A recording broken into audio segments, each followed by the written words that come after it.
Howdy. Welcome back to MCubed. I am Harris, of course, and we got Matt over here. See, now this is why Jamie always gets so confused. There we go. Oh, yeah. There we go. I started pointing this way, and it's like back there. There you are. Found you. Okay, so, of course, we might talk a little bit about The Flash today, but we've got a couple other topics. I didn't tell you them besides, I guess, the first one, so I might just go ahead and tell you now. We got the Daryl Dixon trailer has released. Now it works. I mirrored my camera.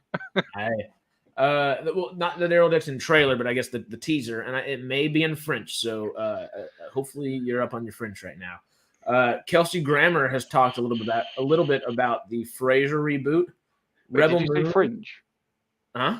Did you say Fringe? Frasier. You remember Frasier back in the day? Before that, did you say Fringe? No. Oh. I thought you were going to talk about the new rumored Fringe reboot. Nah, that's for Jamie and the sidetrack. Did my mom join? Howdy. And Carrie and Shelly. Howdy, everybody. So yeah, Kelsey Grammer, the Frasier reboot. The Rebel Moon has released its first poster, and I guess we do have a couple pictures that we can look up and stuff and talk a little Rebel Moon if we want. And then it's similar to the Trebek days. I think the guy's name is Sajak or Sajic. I never know how to say it correctly. I should. I don't watch enough Wheel of Fortune. But the Wheel of Fortune host has stepped down after many a years. So that's such an American game show. It is. But it's big enough, and I guess it might cause a stir in Paramount, which might be what we're probably thinking about and referring to. But yeah. You want to dive into it a little bit? Flash. I don't have all the numbers up, but we were just talking about them. It made, what was it? It was 55 million on a 3-day and 61 million. Yeah, 55.1 million on a 3-day weekend, and on the 4th-day weekend, extended weekend was 61 and 64. 64. Okay, and Black Adam made 67 in its opening weekend. Howdy, David. Which ended up flopping big time. This has been categorized as a flop. By all counts, it is a flop because the budget was, I don't know exactly the budget, but I know Elemental was $200 million. And if Elemental was $200 million, there's no way Flash isn't 300, 350, maybe 250 if I'm lowballing it, but that'd be my guesstimations there. So with an opening weekend like this, most likely losing at minimum is typically that 60-70% decline from weekend 1 to weekend 2 in the box office. It ain't gonna be pretty in weekend 2 for the Flash. It ain't gonna be pretty in the following weekend either. And I think it's gonna drop more than that 60-70%. It's probably looking like 75-80% because of the word of mouth. The word of mouth is all over the place. Like I think it is one of the best DC movies, but like, what's that really mean with the quality of DC films that we've had that just go from pretty good to god awful? I'm talking Wonder Woman 84, Birds of Prey, all that kind of stuff. And I'm not a big fan of Suicide Squad or Peacemaker or anything like that. So where do we go? Why did it flop, I guess? And the biggest reason it flopped, I would say, is Ezra Miller. Do you think? He's been in like there is a very vocal argument on the online to boycott this movie. Yes, because of what he's done, and I somewhat agree with their points of view. I haven't seen the movie, not because I didn't want to, because I haven't got anyone to go with, and I had other plans this weekend. So my argument was I would probably just download it, and then if I liked it, then I would buy it because he's already got the money. Yeah. So boycotting it at this point is, at least for me, I think it's just going to take away from the other people that were in the show, in the movie, that don't deserve to be boycotted. Because they did well. I thought the race was really good. But I think because he's such a big part of it, because obviously he's the main guy and his face is all over it. Yeah, it's not really done the movie any favors at all. Yeah, no, I think Ezra's probably the biggest kind of it's that, but I think there's something that's like just as big. I think James Gunn is part of the problem actually for getting people in the theater, because he's already started announcing his entire other slate. Why are you excited for this? If there's a new slate coming in 2025 that has absolutely nothing to do with this, it takes away the eventization, I guess, of it, and it kind of just pushes it and is kind of like, okay, well, the DC's meandering, so why would I kind of hop on this meandering train instead of wait for 2025 and then like have this my head like fully wrapped around what's going to happen, what is happening, and what could happen with the DCU, I guess. I think it where Ezra's definitely hurting the film. It doesn't help having your star punch people across the globe and be put into little jail cells everywhere, and then be charged for grooming, get kidnapping children, kidnapping charges, groom charges, whatever other freaking thing I'm trying to think of. Like, that's not going to help your movie. No. Ezra got paid. Time to go see the movie. Typically, yada yada. That works. But hey, people don't want to see it because of Ezra and because of why go see it. There's literally the question of is this even going to, if this isn't going to continue, what's the necessity for me to go in a theater to see it? Why not wait till streaming?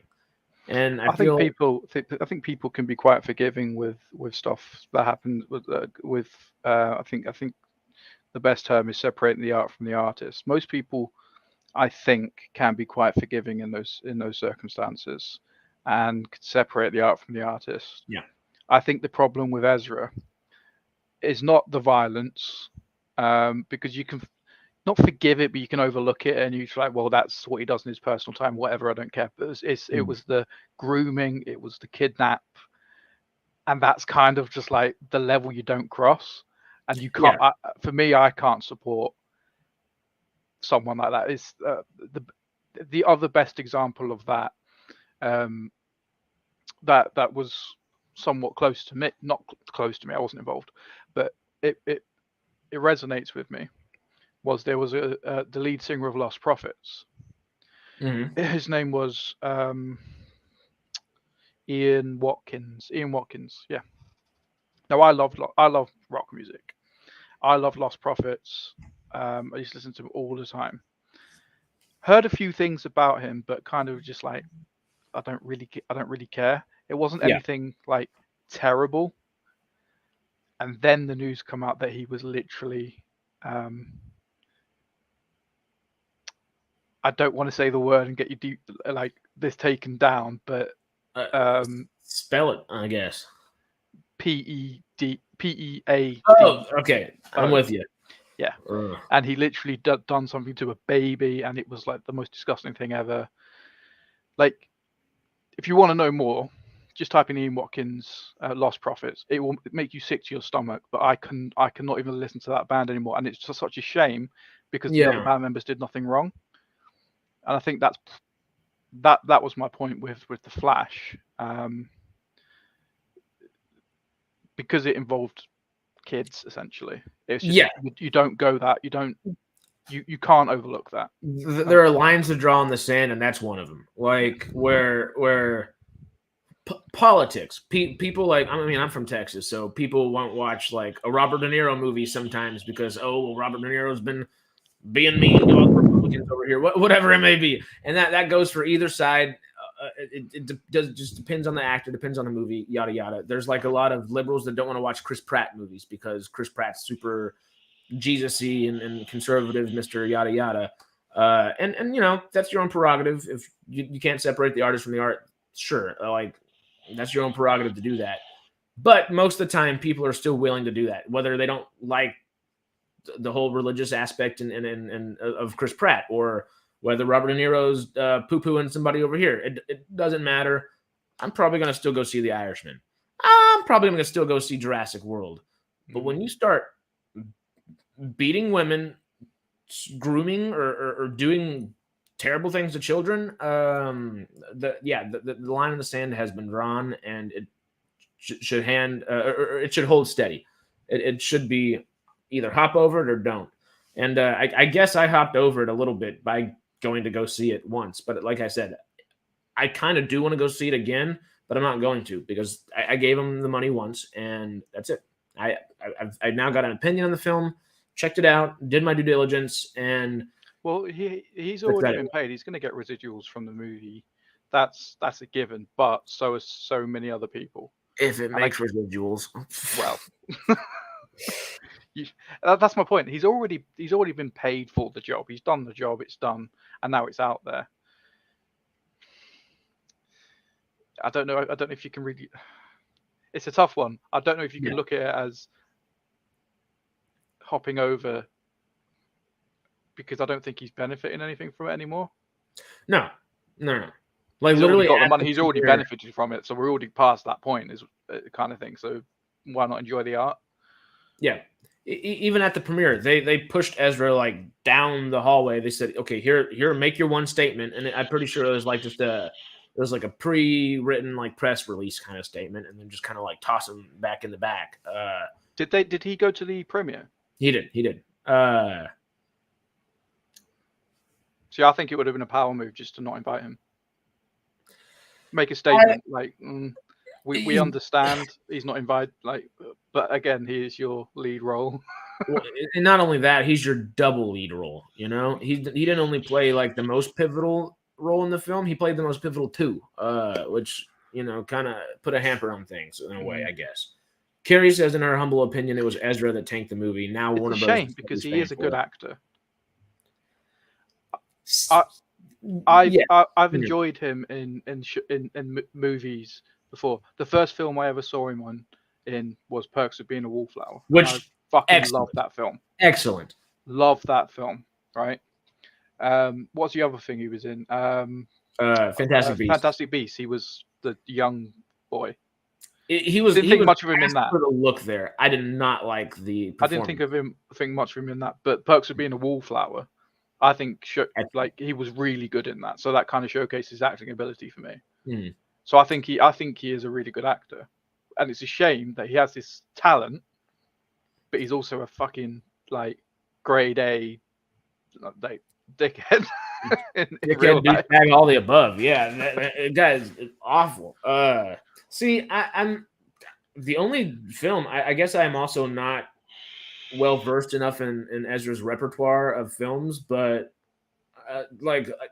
I do like the Fantastic Beast on a surface level. It's obviously not Harry Potter, and it's not nearly as good. They should have delved a little bit more, probably spent a little more time on it. But Ezra's performances in there are wooden as can be. I think Ezra's performances in every DC version of Barry Allen isn't Barry Allen, like we talked about. It feels like Definitely Peter Parker. It doesn't feel like the character. And not only that, I wouldn't necessarily say the performance is wooden. I say right up next to wood, but it doesn't, I guess, embody the character that I expect him to, and that does push away from my liking of it a little bit. But it's cookie cutter. It's cookie cutter performances. It's like if you go to an acting class, that's what they tell you in the first week is to act like, and it's not like, oh, this guy's been doing it and going to classes for years now, and he knows what to do here, or they know what to do there, whatever. The only good film that I've ever enjoyed his performances in was Perks of Being a Wallflower. So people are like, oh, but Ezra's a great actor. And I understand the thought process there. I just don't think we've seen enough to actually call him a great actor. And at this point, from one great performance, I guess you can't really make a... Yeah, because everybody's got a good day at the office. Everybody's got bad days at the office. But if 98% of your days at the office are bad, that one time's not going to get you a raise, Yeah, he gives to charity once, but then he kidnaps kids. So yeah. So I mean, we can drive this point home. I'm not making light of that, by the way. I'm definitely not. Yeah. I understand. I hope people understand. Now you do, nonetheless, for the folks at home. But I guess we can keep moving on because we can drive this thing home all day. Let's continue with the morbidity, though. This one's a little more fun morbidity with The Walking Dead. It's more like natural morbidity in some weird way. What? Warner Brothers Discovery's taking the hit for standing behind Ezra. That, I guess we're staying on this topic for a while. Yeah, no. 1,000% though. Warner Brothers hasn't said anything about this at all for the last 7 years now. Maybe not that long. It's at least 4 or 5. No, I think you're right. It's about 5-6 years because it was pretty much maybe the second season of The Flash, the TV series, that they announced him as the Flash. Okay. So that would have been about 6-7 years ago. Yeah, that makes sense. I just brain farted.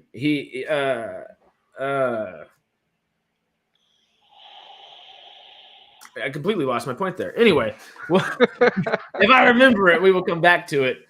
Talk about a little ADD there.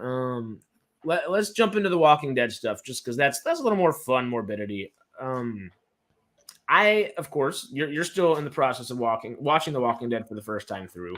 I stopped midway through season 8 my first time. I know the kind of general gist of what happens with the series as a whole. You never finished it?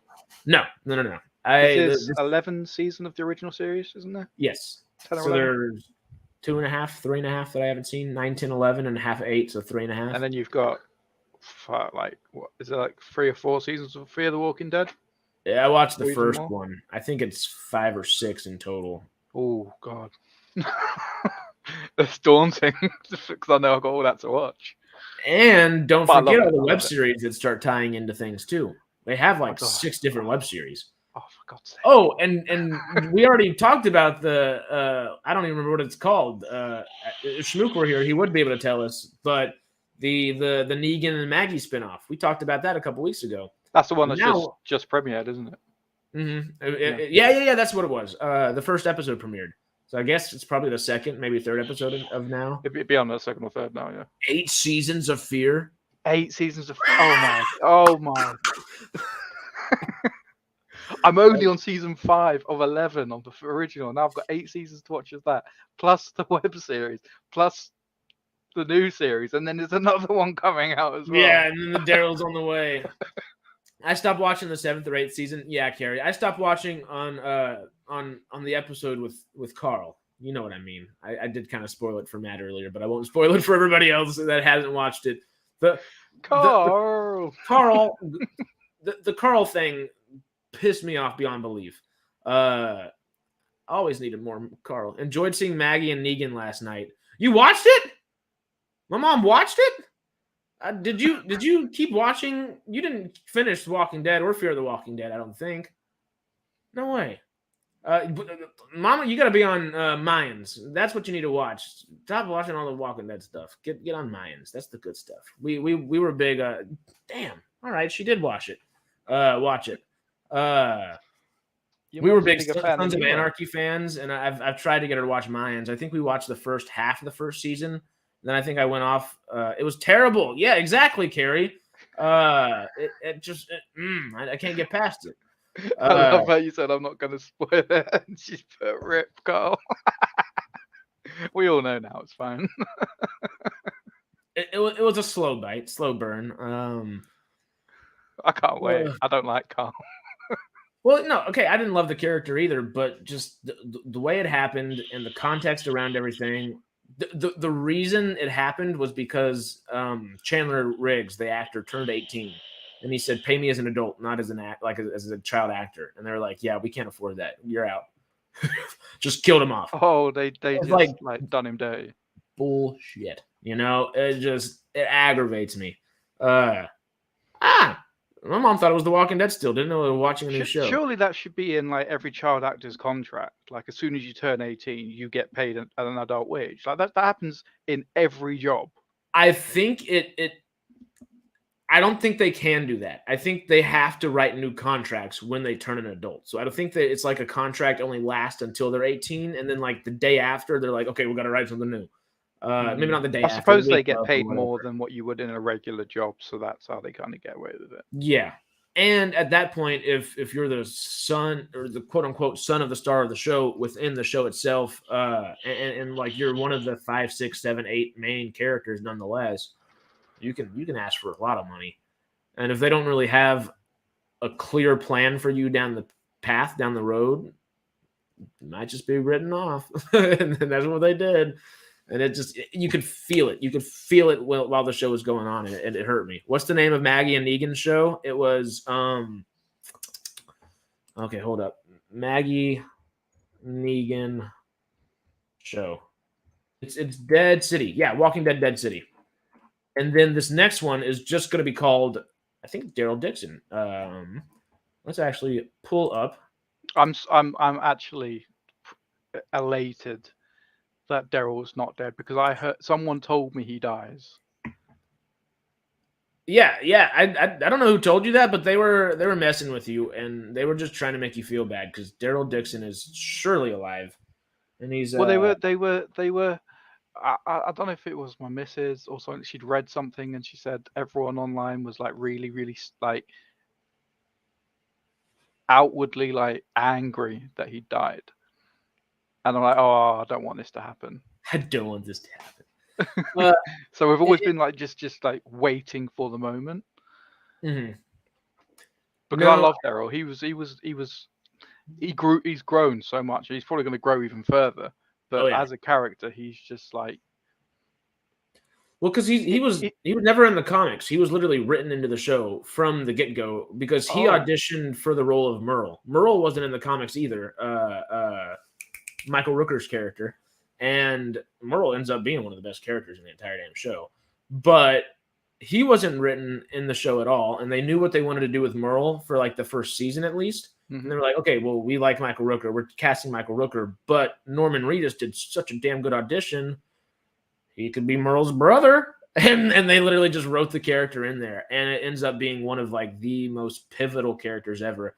And where Walking Dead does stray from the comics fairly early on, a lot of the things that Daryl does are some of the things that Rick does, which makes sense, I guess, for him kind of replacing Rick later on in the latter seasons, which I, of course, never got to. But it makes sense. And Norman Reedus, I love as an actor. I really enjoyed, what is it, Ride, his AMC series. It's kind of just him riding a motorcycle. It's his reality series, but he rides his motorcycle around with Negan a lot, Jeffrey Dean Morgan, and a couple other actors, and it's just another good little show like that. I wish, I guess, the Daryl show was Daryl and Carol, because Melissa McBride was going to be in it, but I'm not going to watch either way, so I'm not really it doesn't aggravate me, but if there's more Carol, the opportunity for more Carol, I know fans want more Carol, so it does kind of suck that she wasn't able Carol. To do it. She's again, awesome. She's one of those characters who grew. Do you remember? You're only in season 5, so you still have like Andrea fresh in your mind, right? Yeah, but I was glad she died. Well, she and Carol's roles are switched in the comics. Carol dies then, and Andrea's like the badass that continues. And it, I like the actress that played Andrea a lot, but Melissa McBride just did something with Carol that none of us expected, and just works so damn well. Yeah. And she was freed from the shackles of the shadow of her husband, and just became the woman that she was always like destined to be. And it's amazing. Yes, I'm sorry. I had a sad face. David made me sad with his comment. Not a fan of season 6 too much, but season 7 is awesome. See, okay. So Beth dies in season 5. She's just died for me. Oh, okay. So that's season 5. Okay, so he's probably thinking 5 and 6. Okay, I'm totally with you there. I was like, okay, but too much Beth. The Beth death scene is like one of the best deaths, I guess. Not the death scene itself, but Daryl walking out holding Beth. Daryl's reaction to her death, you can see him tearing up. Like, you never really see him cry up until this point. And you can see him holding back the tears at this point. And I think this is a turning point for him as a character. So I'm excited to see where he goes from here. It really is. Yeah, that scene. Oof. Oh, it's good. It was just I didn't expect it. No. But You just don't expect you it. see it happening as it's happening, but it's not something that you hope it's not going to happen, and you're like, okay, well, there's no way that actually like really do that right now, and then you get into like the actual like gravitas of the scene, and you're just like, oh god, it lulled you into a like a false sense of security. Like they were just about to do the trade off, and then Beth essentially turns to that woman, the police officer, I can't remember her name, says, "Oh, I get it now." Stabs her with the scissors, and as soon as she plunges, it gets shot in the head. Like it was such a like a knee jerk, like like it just happened. You just didn't expect it. And your brain's trying to tell you like every way that it won't happen. Like, okay, so well, this will happen, and then okay, well maybe it might be tense, but they might move away and back away and do all this. But no. I honestly thought she would die at some point. Like I thought she can't stay forever. I think she there will just go wasn't at some enough point. to do with that character. I just didn't see it happening at that moment. Yeah, and that's good. I think that's a good thing because when the deaths become obvious, it gets a little bit stale and a little bit boring. And last night, I think I've said, like I said to you earlier, it's getting good now. That I think that very scene cemented that for me. Like it is now getting good because it's now doing things that I don't expect. Which is what you need. Carrie just said Beth knew what would happen. To be honest, I think so, and it makes it that much more like meaningful of a scene because of that. You know, you can see the character's mind working, and then that makes it much more memorable of a scene when Norman Reedus as Daryl's walking out, because you can see it's not just Daryl crying, it's Norman Reedus crying too. It's like this guy's like, this is like my little, not daughter on set, but like little sister on set in a way for the last 5-6 years, and I know they were close, and it was the reason they chose him to carry her out of there. Sad, you know. But John Bernthal was freaking awesome in The Walking Dead. And Maggie's now the only one left from her family. Yeah. And that's the thing. Like, you couldn't make Beth the badass character Maggie was. I guess you could. But Maggie was just so well-rounded of a character. I feel like there were other ways to take Emmy Kinney's Beth, but it felt like she was just going to end up being like a homebody. Like, she was going to be like, let me like not husband up with somebody essentially and go be their like housewife. But it's kind of, I guess, the feel that it was becoming in a way. Mm-hmm. She kind of took on the motherly role when Laurie died. So she was taking care of Judith. And I think her character kind of became, she was always like the innocent character, the innocent, youthful one that you want to protect. But she did, I think that's where her character kind of stayed. In season 5, she kind of became more of a, I don't know what the word is,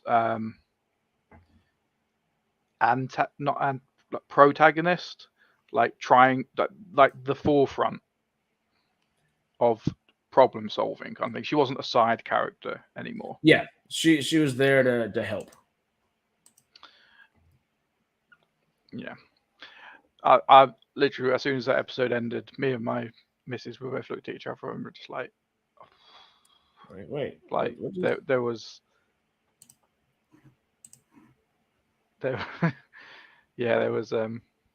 some sadness. There was tears and silence and sadness for a few moments. I could have legitimately cried. Like, oh, I'm pretty sure I did. My mom could be a testament to it in this damn chat. I watched The Walking Dead from episode 1 until like midway through season 8, and literally as a collective group, like all 15, 20 people that used to come over and hang out on weekends were like, yep, we're done. And it was just like, well, that's it. And it was just one of those moments.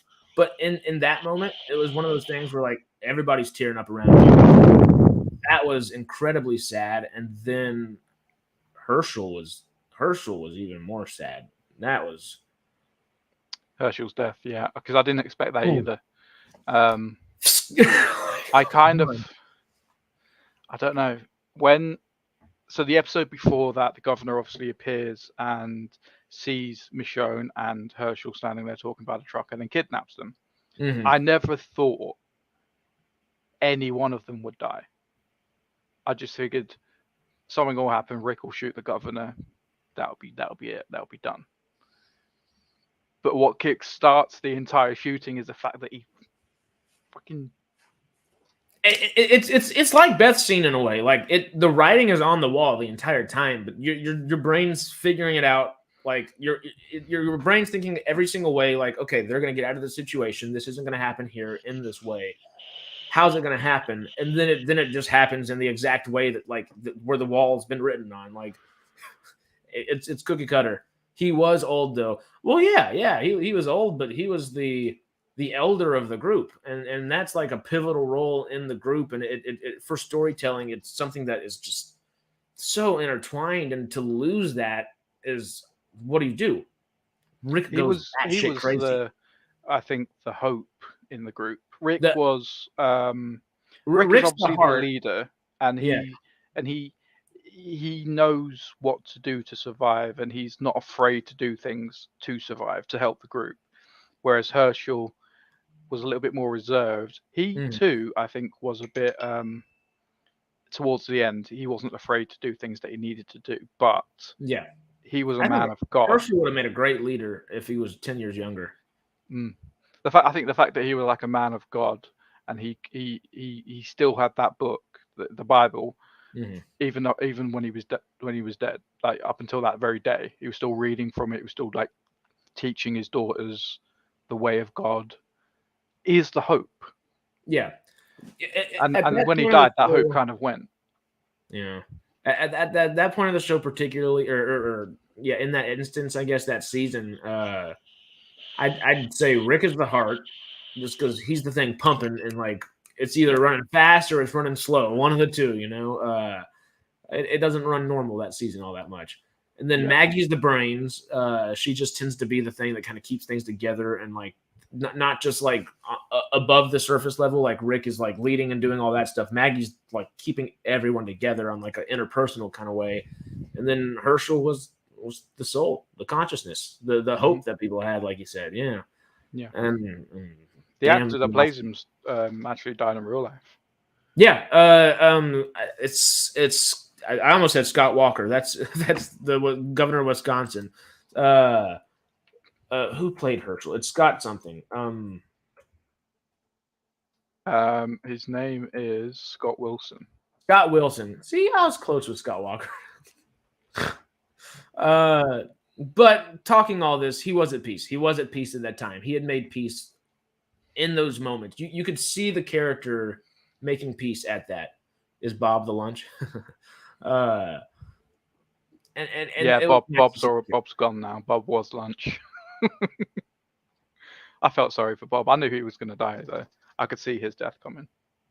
Oh, I thought that was just a funny reference. I was like, who the hell's Bob? What is Bob? I'm with you. Bob, I thought Bob was going to last a lot longer than he did.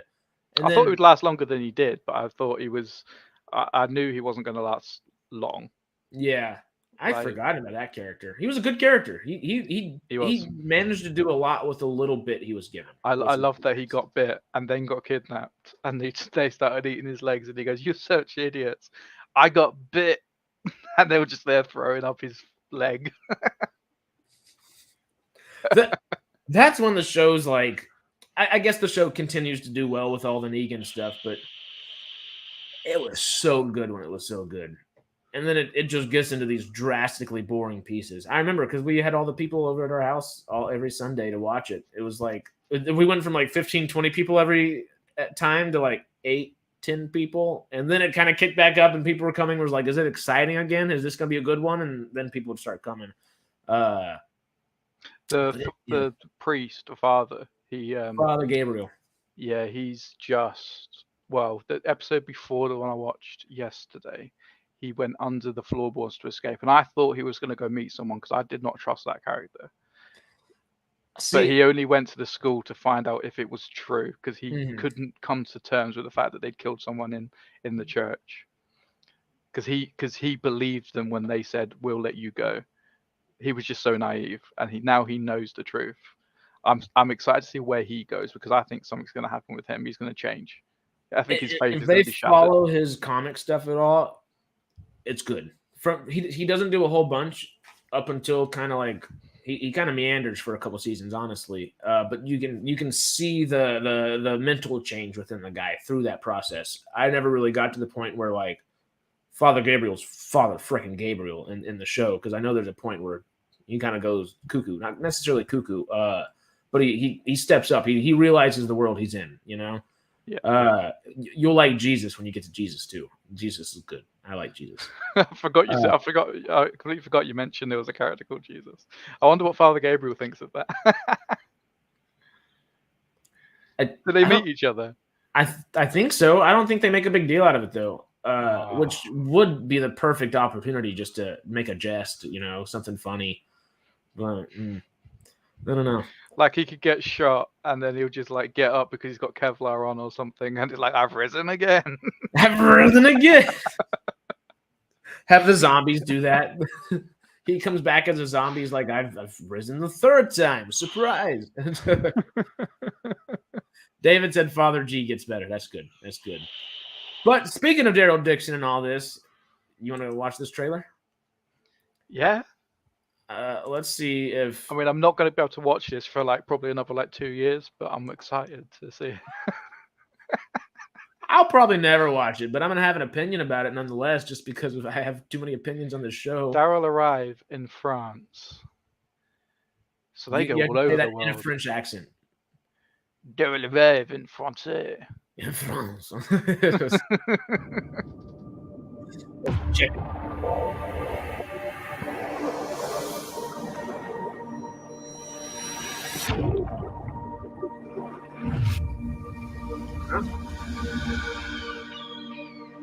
I don't think that's how you ride a boat.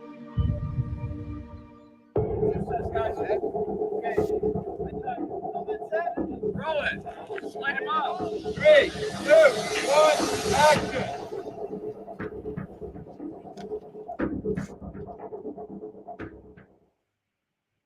Oh, okay. Oh, hello there. My name is Daryl Dixon. I come from the United States. Daryl Dixon in the France. Oh no, you have zombies here too. So I was hoping, as I started it, I was like, I really hope this doesn't give away anything for Matt, just to like destroy the last like 5 seasons. That gave away fuck all.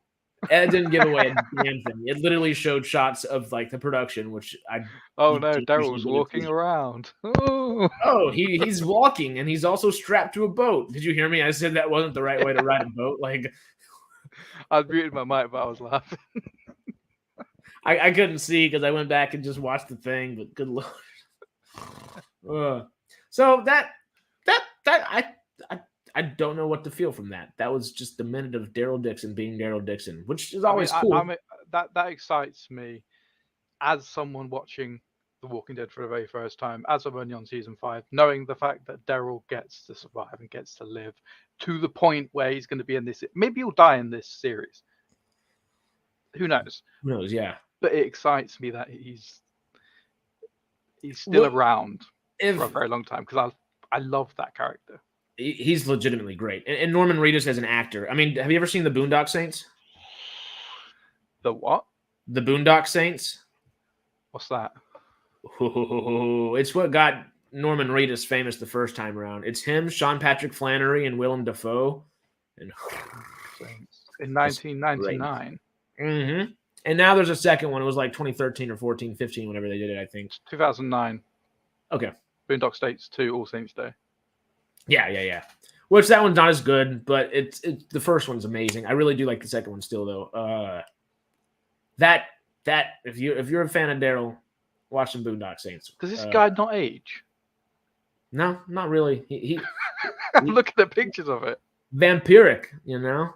He's old Paul Rudd and who else do we call a vampire? Oh, Ming Na Wen. Ming Na Wen's totally a freaking vampire. And Google's just completely changed the title of it to Deblutige Fard Cortez.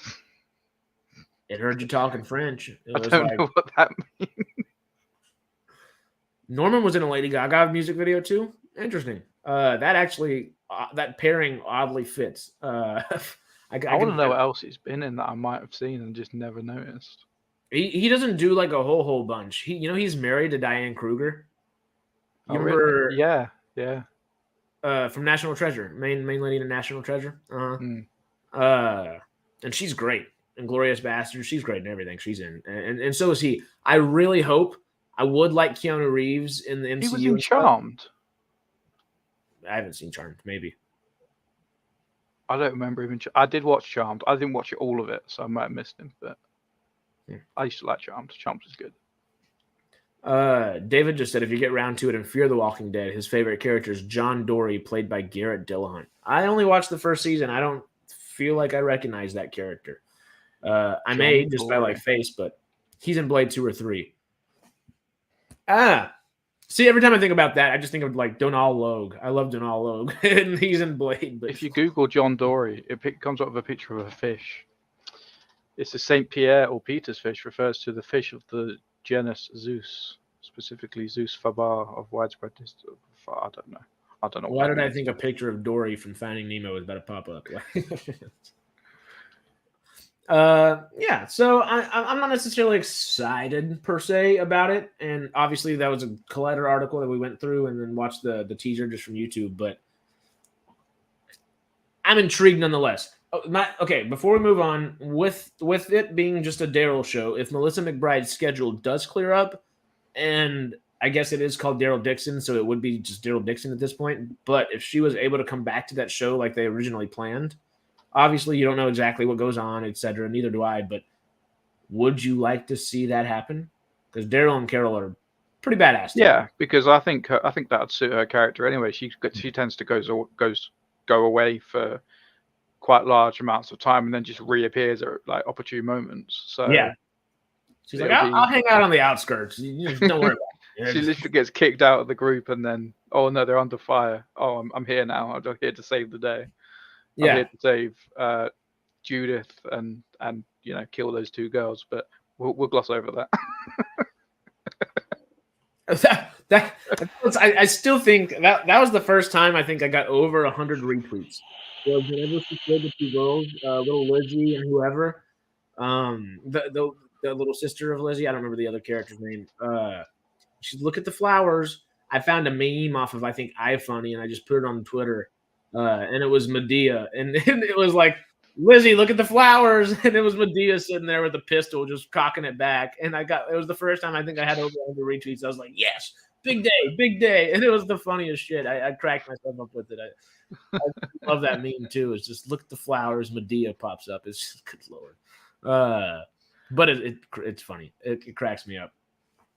Moving on though, because Carol would be cool with the Daryl Dixon show. Pretty sure most people are in agreement. David said, yeah. Did you ever watch Frasier? I've seen some of Frasier, the sitcom show. Kelsey I watched a bit of it, little bits. It's good. I haven't watched the whole thing through ever. I need to watch that and Cheers all the way through, and I just never did. I always used to watch Friends, so Frasier, it was good, but Friends was I chose other shows over it. Yeah. Yeah. Friends was one of those shows. I'm pretty sure Frasier appears in Friends actually at one point. I think so.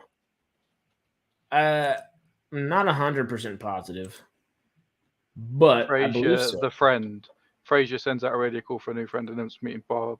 No, that's an episode of Frasier. Okay, so the friends are in Frasier, or is it just Kelsey Grammer going over into Friends? Because I'm pretty sure Kelsey Grammer. I was just pretty sure he appeared in Friends at some point, but maybe he didn't. I can't seem to find any reference of it, so he probably didn't. Well, he may or may not have, because Friends had so many damn guest stars. It's kind of hard to actually to place a lot of them sometimes, especially without like an article specifically stating something. But no, Frasier was huge when it came out. It was a little bit before my time. Probably a little bit before yours as well, honestly.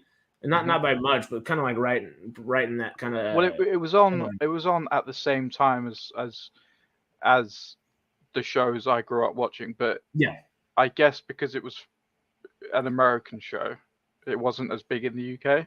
Mm-hmm. And where it's not like your sitcom that's like advertised towards anybody. Like Friends could be like advertised towards anybody. The Office, Parks and Recs could be advertised towards anybody. Frasier was advertised towards an adult audience at that time. It wasn't like preteens and teens. Come watch this. You'll crack up. It's like you'll understand some of the humor, but it's a bunch of bar humor and things like that, and not in a bad way. It's not like It's Always Sunny bar humor. Frasier's always guest starring on Cheers. That's okay. That's what I said Cheers earlier in there, and that just, I guess, threw my brain off. I've watched more Cheers than I have Frasier, and I'm pretty sure I know Frasier. I've never watched Cheers. A little Woody Harrelson, man. It's great. It's great. I haven't watched was it Seinfeld? No, Everybody Loves Raymond. I watched a little bit of that. That was pretty good. Great. I love Everybody Loves Raymond. Seinfeld, though. Did you watch Seinfeld? I don't know. I'm having a quick look to see if I can recognize any of it. I think I probably would have. Yes, I've seen 1 or 2 episodes of that. It was all right. Great. It's the perfect show about nothing. Is what it's called. I still need to watch Curb Your Enthusiasm, which is like the guy that helped write Seinfeld with Jerry. Oh my god, Larry. Oh my god, why am I blanking? Is it Larry David? Larry David. It's too simple of a name where my brain almost just farted there again. Hoops. But Larry David, yeah. Larry David's great. He's an excellent writer, and I want to watch Curb Your Enthusiasm. It's supposed to be better. Like Seinfeld lovers have told me that Curb Your Enthusiasm is better, so I need to check it out. And it is a lot more like, I guess. It's HBO, and it's done in a lot different of a way as well, which is intriguing. I like it.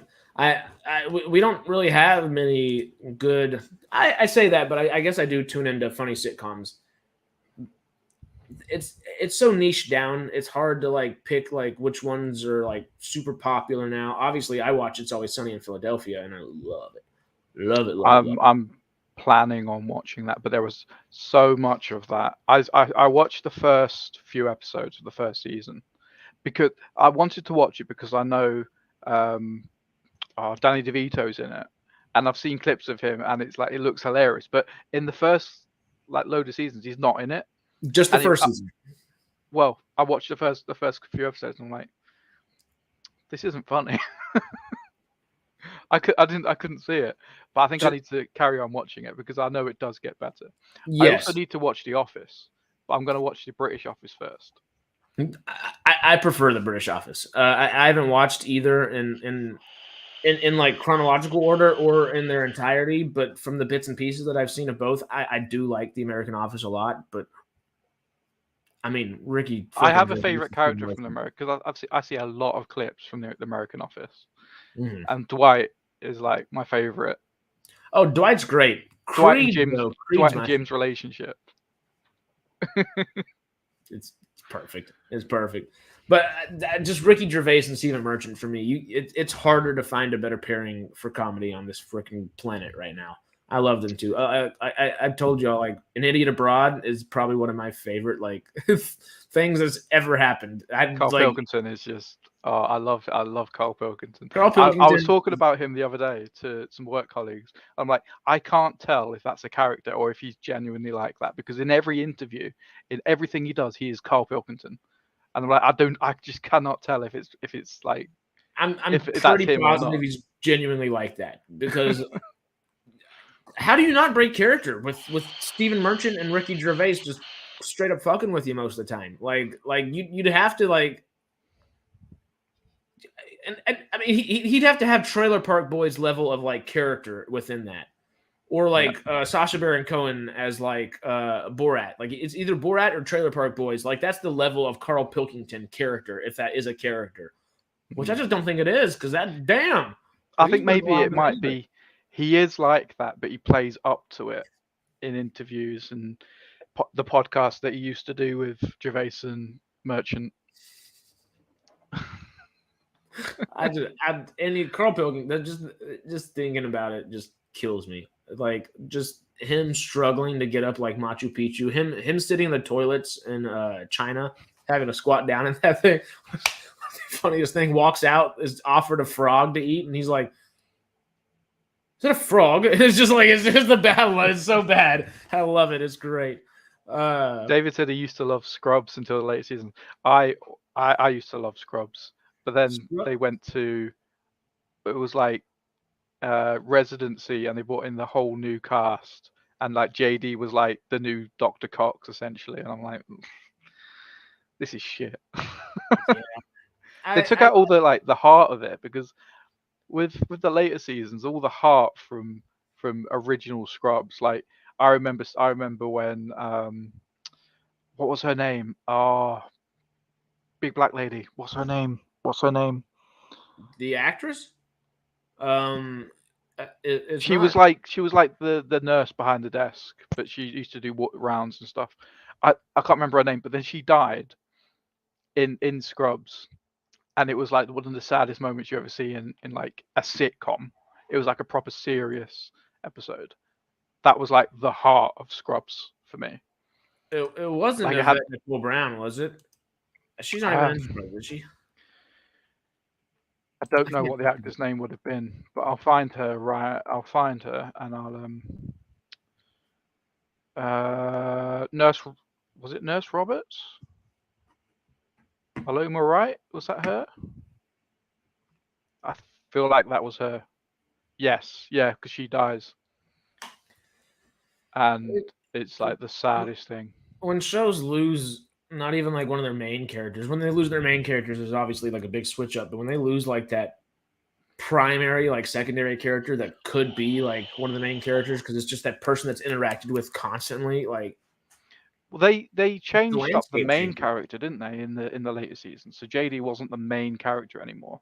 Yeah.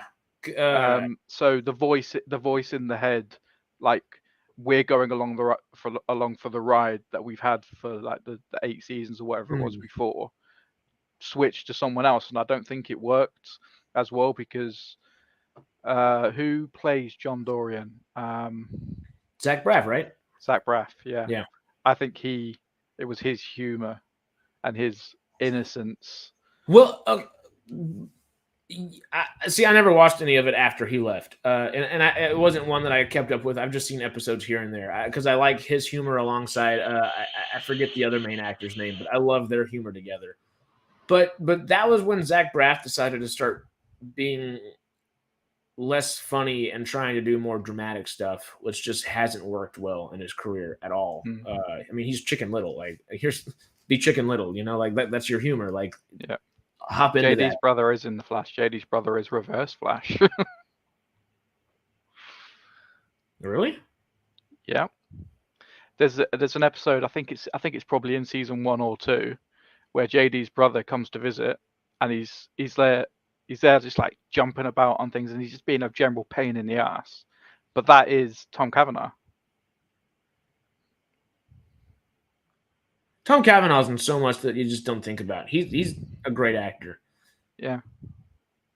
And obviously he's like one of the main guys in the Flash as well. So he's one of those actors that's been in my life, like my entire life. Yeah, he's always been doing something. He's great.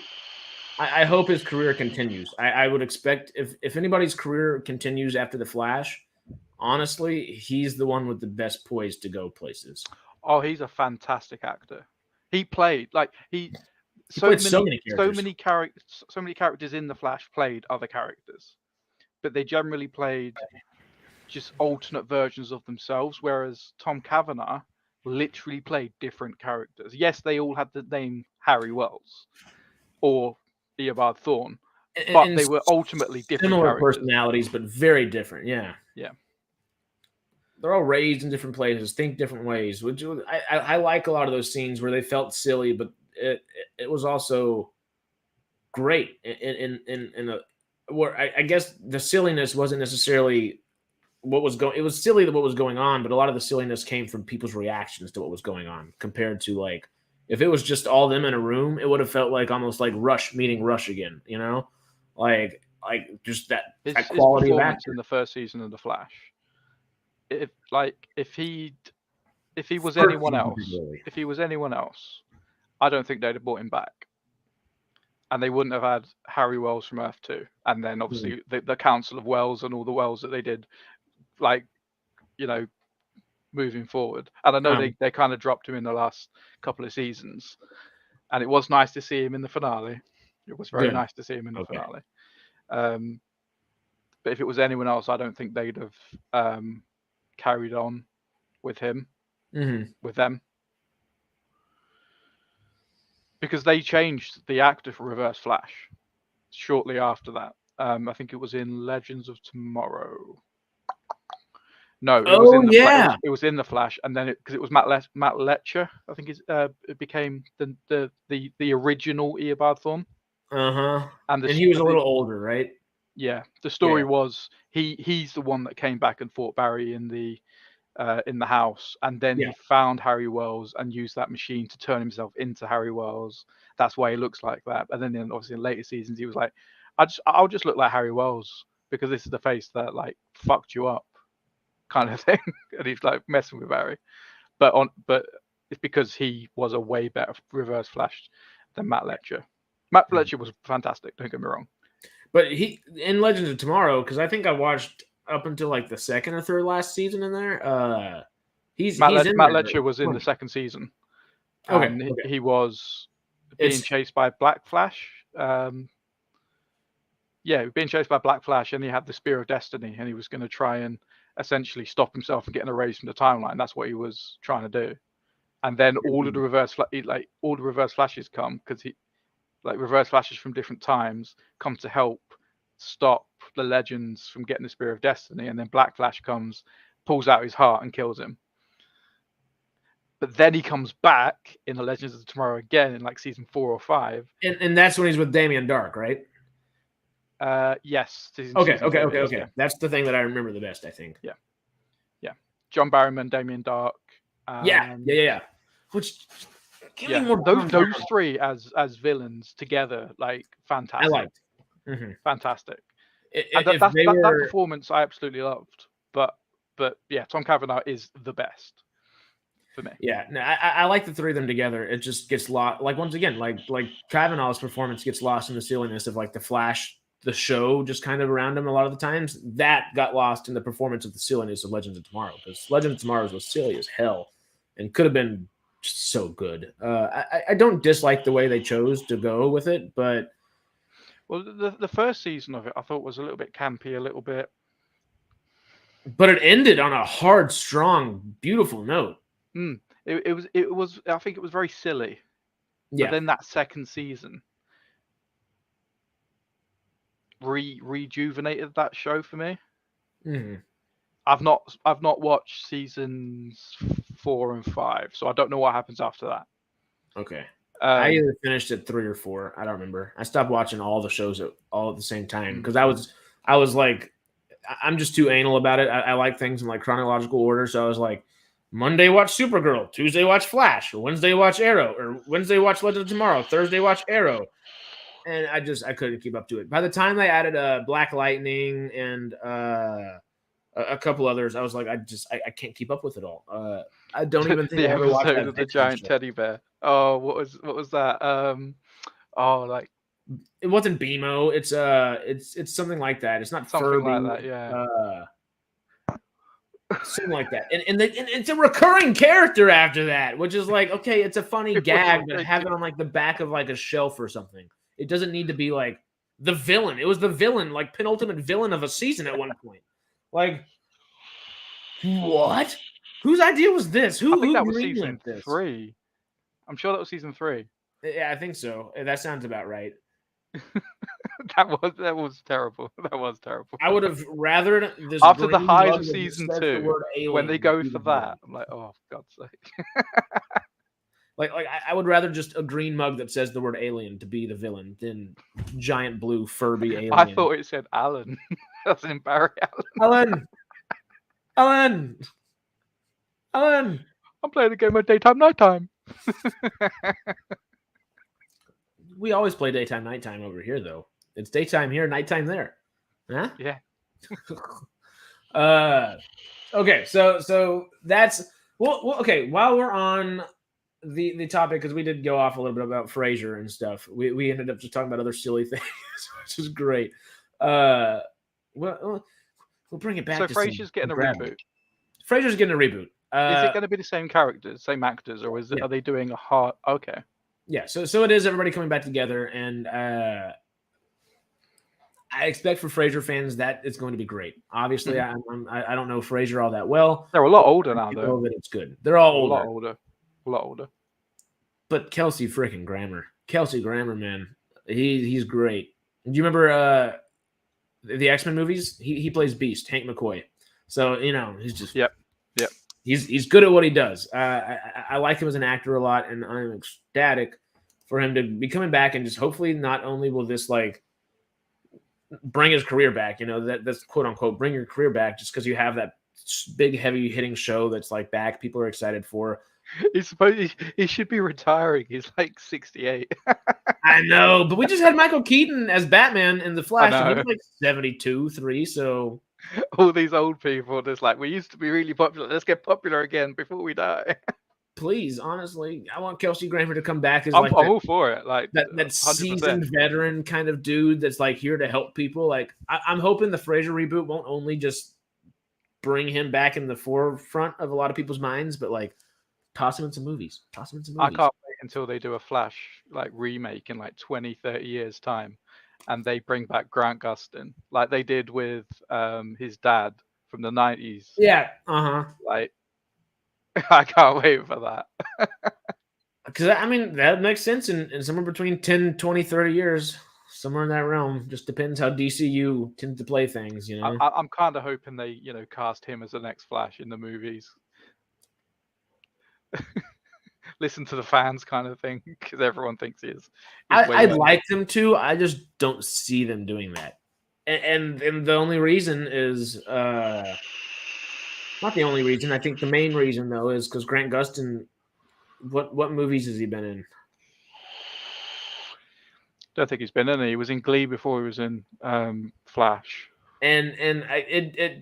Television and movie acting and cinema acting is very similar, especially nowadays. You can kind of make them a lot more similar, but in the way that he's always acted, like Glee and The Flash, that's not handled like a television set. It's not. Like a film set. Excuse me. It's not far off, but it's not like any of these Game of Thrones or House of Dragon actors could hop on a movie set in a heartbeat and still be like one of the most pivotal actors on set. Mm-hmm. Where I don't know if that translates from CW as well. That's my only worry there, is I don't know if putting Grant Gustin next to Henry Cavill and Jason Momoa works. That's where I'm like, well, shit. I'd love to see a darker version of The Flash as a movie, because I think the movie deserves to be a little bit darker, because I think you can be. The movie was always the TV show. Sorry, was always a little bit too. As much as I love it, mm-hmm. It was always a little bit too happy. And we can do anything if we just believe in each other, and we can save the world. And Arrow is the exact tonal opposite. So like, I don't get why they didn't try to just. It's like. I guess Flash technically was kind of the middle show there, though, because Legends of Tomorrow was like twice that like happy, optimistic. We can do this. Da da da da. Yeah. So I guess Flash almost was like their middle point, but it was still like everything's like shot really brightly, and everything's so happy. Whereas in Arrow, like it could be you have to put a torch onto the screen because you can't see what's going on. Yeah. It could be the past, present, or future timelines of Arrow, and it's all going to be dark and gloomy and dark. Remember when movie stars wouldn't dare do a TV show? Yeah, yes, which made sense for the time. Now it's great seeing people go back and do TV shows. Like Harrison Ford has done 2 TV shows now, and that's not something that like his generation ever would have done. Have you seen the trailer for that new thing Arnie's in? Fubar? Is it Fubar? The Netflix show? I think it's on Netflix, yeah. Yeah. I haven't seen the trailer. It looks so bad. I know it hasn't. It looks awful. Me and Rachel watched the trailer. My missus Rachel. We watched the trailer for it, and we're like, he can't act. Like he's so bad. Well, I mean, there's times when he can act. I don't. He hasn't He's a been good to action acting class star. in 40 years. He's a good action star. Yeah. Well, even Well, nowadays, he just that's. I think I kind of have the same issue I have with Ezra Miller. There is, it's just a run of the mill performance. It's nothing special. It's not like you're trying. It's like, I got cash and I'm an action movie star. Her, like, cool. You worked out and you got into the shape for this, and you didn't work out your acting muscles though. You forgot the main part. Like, you're supposed to look the part, great, but it did get renewed already. You don't hire Arnold Schwarzenegger for a single season. You know, it's like, we're gonna get you for at least 2. I'll probably watch an episode of it and I'll see what it's like. It looked awful, so I don't have high hopes for it. I hope it's good. I watched a funny video of him advertising it alongside Bert Kreischer advertising The Machine, which Bert Kreischer needs to go back and do some acting classes too. But The Machine was still freaking hilarious because the rest of the cast is legitimately great actors. And it's just Bert Kreischer being Bert Kreischer within the film, of course, but like it works. It could have worked better. It still works though, and it's still really funny. And then there was also the video that I watched where they were all advertising. There was also Fortune Feimster, and she's just hilarious. You ever seen her? Big funny country girl with kind of a blonde afro kind of thing. Blonde curly, not afro, that's not the right word. So blonde curly hair. Fortune Feimster. Funny as can be. Yes, I have seen her. Yeah. Okay. If y'all don't, I'm not pulling her up on the screen right now, but Fortune Feimster, she's hilarious. Y'all check her out. Bert Kreischer's funnier though, not necessarily. She was in Glee. Yeah. She was. She has a really great episode, part of an episode of Bert Kreischer's The Cabin on Netflix. Talk about Netflix stuff. That's a great, just like, sit at home, watch something that I need to just put on and not think about for a minute. That show's great. 1 season, good. But all this aside, so going back to Frasier, okay. Going back to Frasier being renewed, do you think this will open up the floodgates for other sitcoms potentially coming back? Oh yeah, I think Frasier's coming back was opened up by other sitcoms coming back. I wish I had one off the top of my head that I could just put out an example right there, but like, I guess Arrested Development being renewed a bunch of times. I feel like there are a couple other shows that have either floated reboots or are actively developing reboots, and that kind of was like, Frasier's going to do it now, and now they can.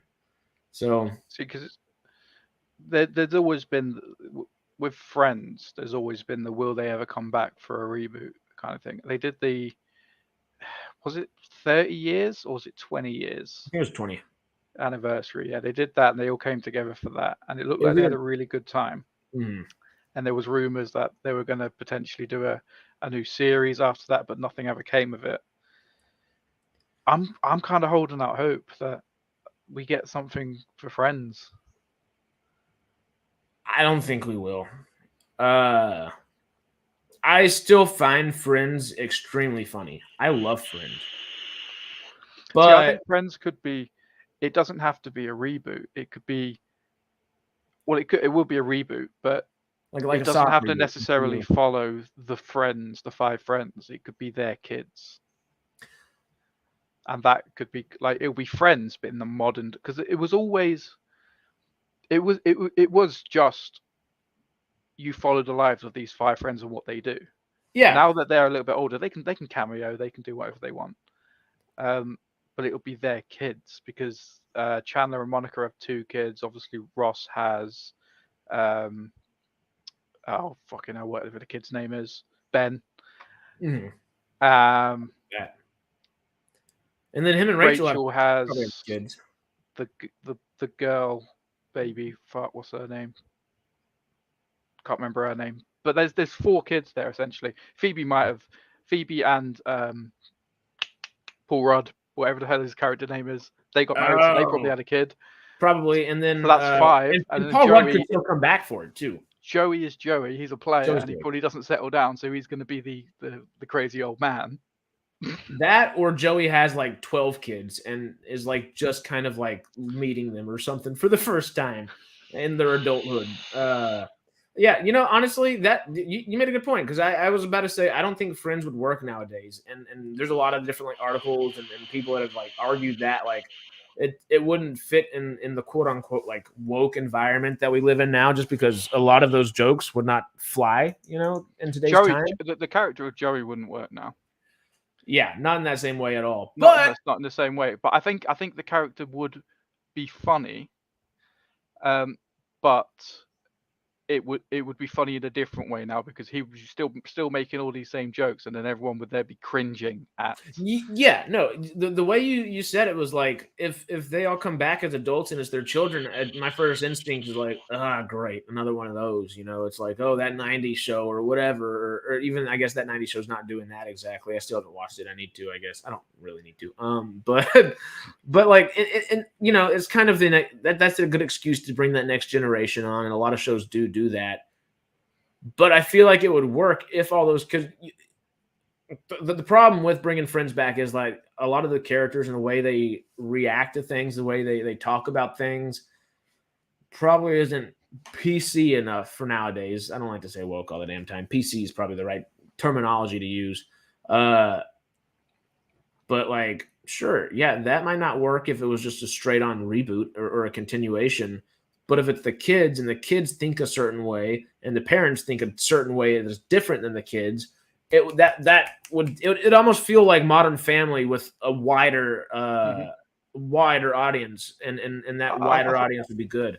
I think the best example of a show that's like Friends but different enough that it fits into modern TV is How I Met Your Mother. Yeah, that was very much for me so bad. The reimagining of Friends for the modern day. If they did something like that, but obviously modernized it a little bit more for now, like maybe you have I don't know, Phoebe was always the weird character, so maybe Phoebe is, I don't know, or the different character. I don't know. Phoebe is, I don't know. What would Phoebe she's be? Got some new weird career or something. New Phoebe would be like a failed vlogger or something like that. Failed vlogger that accidentally became successful in like online advertising for somebody else while she was like doing a promo or something for somebody trying to like make her own pay. I don't know. There's some like weird little like situation that probably put her on top, but through complete accidental ways. I knocked this thing. Yeah, the Joey character would be an Instagram model. Oh yeah, he'd be maybe like a successful acting career to like a degree. He might be like slowly declining. And might need which would be kind of a funny meta thing to do is like, okay, well maybe he had a successful TV show for 15 years, and now the last 15 make so many years, jokes about it. Like he'd go pick up girls, and he'd be like, "How you doing?" And they'd be like, "Who are you?" Go, I was in that show. that's not relevant. I'm with what Carrie just said though. I'm honestly sick of bowing down to the modern way of today, where you can't dare to offend anyone. It's ridiculous. Totally 100% agree, and that's not what I'm saying. I don't think they need to like bow down to it. It's bowing down, not at all. I totally agree with you because it pisses me off. That's why I'm like fans of It's Always Sunny in Philadelphia, What We Do in the Shadows. That's why I'm such a big fan of Ricky Gervais, because he doesn't give a shit. Oh, Ricky Gervais is my favorite person on the planet almost. He's just like, screw it, I'm gonna just... Have you seen Afterlife? No, I want to. There's a big billboard on... Seriously, watch it. It's so Pizza. Good. I need to big time. I want to see his stand up in person. Like so bad. I just want to sit in a writing room one day with him and Stephen Merchant. I don't care how it happens. I don't care if I'm writing alongside them. I would sit as a fly on the wall there and be happy as could be. They're perfect. Oh yeah. No, I just wanted to make sure like the friend thing. We don't bow down to anyone. No, I don't. I'm from the swamp. If I start bowing down to people, something's going wrong, I will, at some point in my sidetrack career, say something that will offend someone to the point that they will want to cancel me, and I will probably just say, "Look, mate, it was a joke. Just get over it." Like, come on, buddy. You know, like people want to be offended nowadays. So I say let them be offended. It's not gonna halter or falter me. You know, because people are gonna do what they want, one way or another. It's like Ricky Gervais says it best. I'm not a massive Ricky Gervais super fan, by the way. I'm just he does say some pretty good stuff. Like comedy, I think he said people get offended and say you can't joke about specific topics. It's like, no, you can. You can joke about whatever you want. Obviously, you keep in mind people's feelings and all stuff like this, and you don't try to offend someone. But if you make light of a situation and it's funny and people are enjoying it, what's the harm? Like I can make a joke about cancer. I can make a joke about. I probably wouldn't do it online, but I make a joke about like. I don't know if I should say this. What bad example came to the mind? I have a very dark sense of humor, but it's not because I think those scenarios are good. It's I make light of those scenarios because they're so bad they deserve to be laughed at, kind of thing. Totally. And that's how I view comedy. Like you just want you boil it down to a joke to make it a joke. You make the thing a joke. Yeah. That's how I view comedy.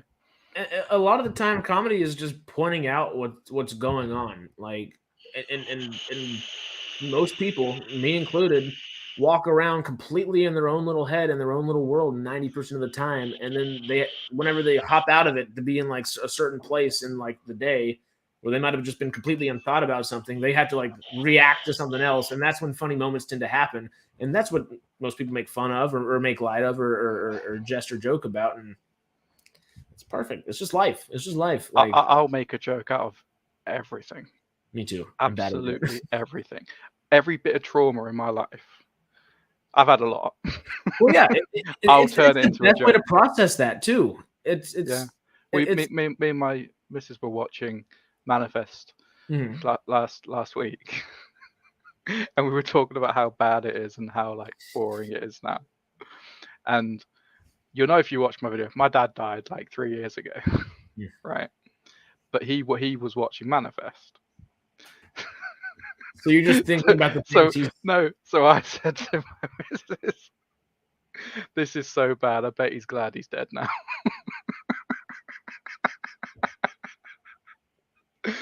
Like if anyone else made that joke to me, it would be like offensive. Yeah, like, you if someone said, "Oh, I bet you're glad your dad's dead." Like that's offensive, but because it's my trauma, it's my like experience, I can make a joke out of it. That's my humor. Like ESG scores. What's that pertain to? Laugh. I don't know. But that reminds me. Yesterday, I think I've told you I'm producing a play right now. Yada yada. And you know, I've been to a bunch of little networking events, and people have come to see the play that I'm producing. And Melissa, the girl that's putting on the play, that she's starring in. So yesterday we were like, okay, we probably ought to go see a couple of these other plays that are in this like Fringe Festival, kind of support the people that have come to support us. So we were going to a bunch of plays yesterday, and one of them was Lord of the Rings, the Fellowship of the Ring Extended Edition Part 1, and all the dude does is just word for word cover what's going on, and it's like a 40-minute play. And this is off topic. I just was very amused by this. He literally starts at like the opening credit scene to get to like the opening like Fellowship of the Ring. That's all he gets to because there's just so much shit to talk about. He's like, so the elves are all standing in a line. This is going on. The goal, it's like a whole. It's great. I did not expect it. But the thing that made me think about that was the last thing we saw was this guy has this traumatic event, and we don't really see it. He kind of tells us about it throughout the play, but he's in an old folks home, and he's running a bingo game. So we were like, oh, we get to play bingo while we're watching a play? Sure. So we're playing bingo and watching the play, and this guy's having the actor, of course, is having a mental breakdown. His character is having a mental breakdown while doing the bingo thing, and he's just cussing out old people and shit. Of course, he's calling all of us old. It was great.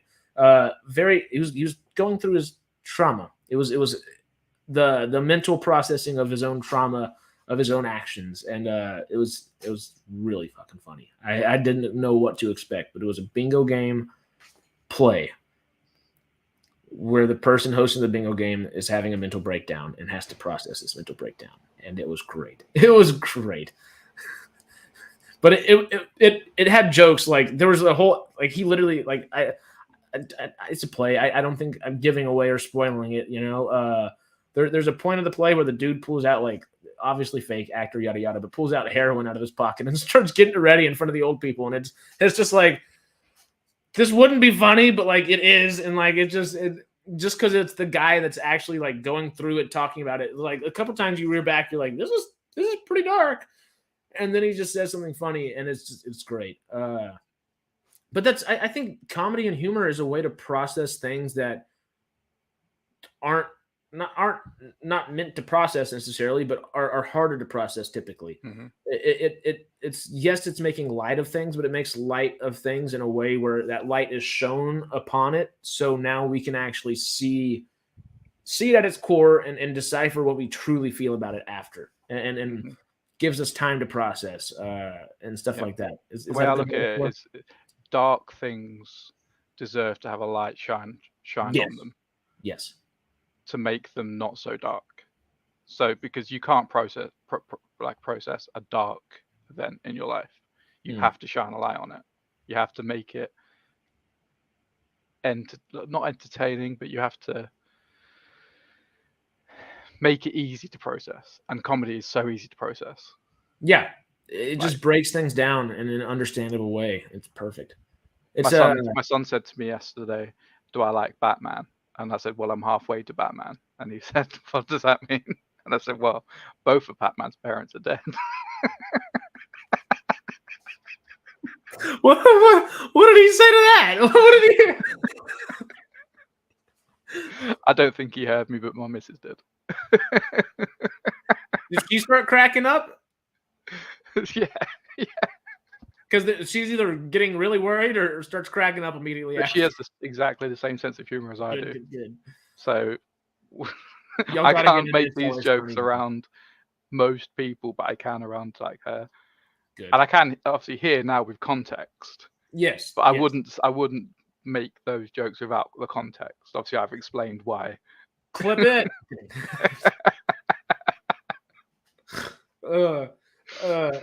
Comedy just, it's perfect in so many ways. It's made me really happy. We talked about The Machine a little bit earlier, and just some of these other comedy things like No Hard Feelings. I went to go see the other night. Great. I'm happy comedy's back. Not necessarily back, but it's coming back. And I'm going to quickly jump off. Yeah. I'll be back in a minute. All right. Oh yeah. All right. Well, I'll talk Wheel of Fortune for a minute then. So this is interesting. I'm not the biggest Wheel of Fortune fan, but I do love Wheel of Fortune. Of course, I didn't like grow up watching it every week, but I grew up watching it when I could, and it's just something that's enjoyable, and people enjoy it. It's funny. It's got a great host, but that host is now stepping down. So let me pull up this article real quick. I haven't read this article just yet. You got to laugh at hard topics and situations. 1,000%.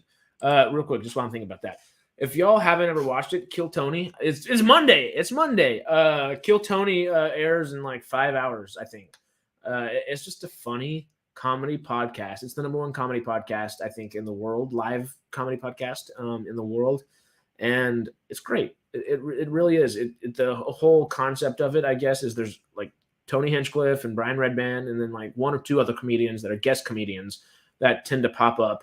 And then they have their little panel, and they hang out, and they have 3 regulars, sometimes a couple more people that they're friends with that come on. That usually they've won like a golden ticket or like a way to continue performing. And there's a slew of people in a bucket that they just pick the names out of the bucket, and they're all waiting in a back alley. Now they're in Austin, Texas. They used to be in LA, and they've done shows all around the world. You sit in that back alley, wait for your name to be called, and then you go have 1 minute of uninterrupted comedy on stage. And I just love the idea of it. I love the thought behind it, and it's great. It's perfect for comedy. It goes dark very quickly. And howdy. If you haven't watched Kill Tony, you and your wife would love Kill Tony. It's kind of on at a bad time for y'all because it airs in 6 hours. That might be the middle of when you're sleeping. Yeah, definitely when I'm sleeping. But that'd be a great thing. Y'all would love that. Just like catching up on the reruns. It's an hour and a half on YouTube most weeks. It's great. It's great. But moving on from comedy, we are talking a little bit about the Wheel of Fortune, and I keep wanting to say Alex Trebek because they compare him to Alex Trebek in this article many times. Sajak. I never remember how to say the guy's name correctly. So, the Sajak Succession Sweepstakes. The Wheel of Fortune host is stepping down at a crucial moment for arguably Sony Television's most important show. Insiders wonder, can Sony avoid a Jeopardy-style circus over his replacement? Do you remember what happened with Jeopardy before we dive in? No? These are American shows that I don't really follow. Oh, okay. So Jeopardy... Well, Alex Trebek was Canadian. I'm kidding. He was though. But he. Well, they're not British. That's my point. Well, Canadians are Brit light, you know. They're more British than Americans, to be fair. They're true. part of the colony, so. Say Jack. Jack. Just like your mum said, Jack. Why? I know. I saw that. I don't know. Did I just say something funny? I probably said something funny. I tend to talk fast enough to talk over myself half the time, so probably said something funny. You talk so much that you can't remember what you're going to say, like before. My brain's the epitome of ADD. Is just I make it work. I don't take pills for neurons firing in all directions. Damn right. Damn right. There's a little Stargate opening over here at the same time as a Stargate opening over here, and they're all converging. You know. Wonder what would happen if two Stargates opened in parallel, and the Kawushis went into each other. Wait, say that one more time. I was reading Kiri's comments. So I wonder what would happen if two Stargates opened in parallel, side by side, and the Kawushis went into each other. What would happen? Because that is the unstable event horizon. If you I don't know why I thought of this, but what would happen? Well, okay, my first thought is like that's not possible. One of the gates would supersede the others. But if you have 2 7 chevron gates, 2 8, whatever the hell it is, no, there is a way you could do it. So with Midway, the Midway gate stations, they're situated at specific points. So one can reach Milky Way and one can reach that. So you put them so close together, you just move them a little bit closer. There's a way you could do it. So it wouldn't supersede because you'd essentially have to somehow communicate between the two, and you'd get Atlantis to dial one, Earth to dial another, make them go into each other. Like it would never happen, but I want to know what would happen. I mean, it makes sense, and if you're dialing from opposite sides, and it would technically work, because the Wraith might. Would it create, because it's the unstable part, like materializing and then resettling into the puddle? If they collided, would that matter then? Just like disperse or go back in itself and destroy the dialing, the addresses that the places that dialed, you know, the originator. Yeah. What a loaded question. Yeah, what a loaded question. It's a loaded question. I don't even know where that came from. It's one of those questions that's like kind of dumb, like at first, and then you think about it for half a second, and you're like, "Wait a second, what happened?" And how would you start getting sciencey about it, and it's just like, where? Because I don't know where to start with that. You know, like what. You make like a galaxy destroying like bomb accidentally. Yeah. But now, what if? Because all I can imagine is that because there's a wormhole, essentially, it's in subspace, but the wormhole is going from one gate to the other one. So anywhere in between the gate and the wormhole, if the unstableness went into that, would that just like ripple out and like destroy that side, and then that one would ripple out and destroy that side, so it would destroy two galaxies at once?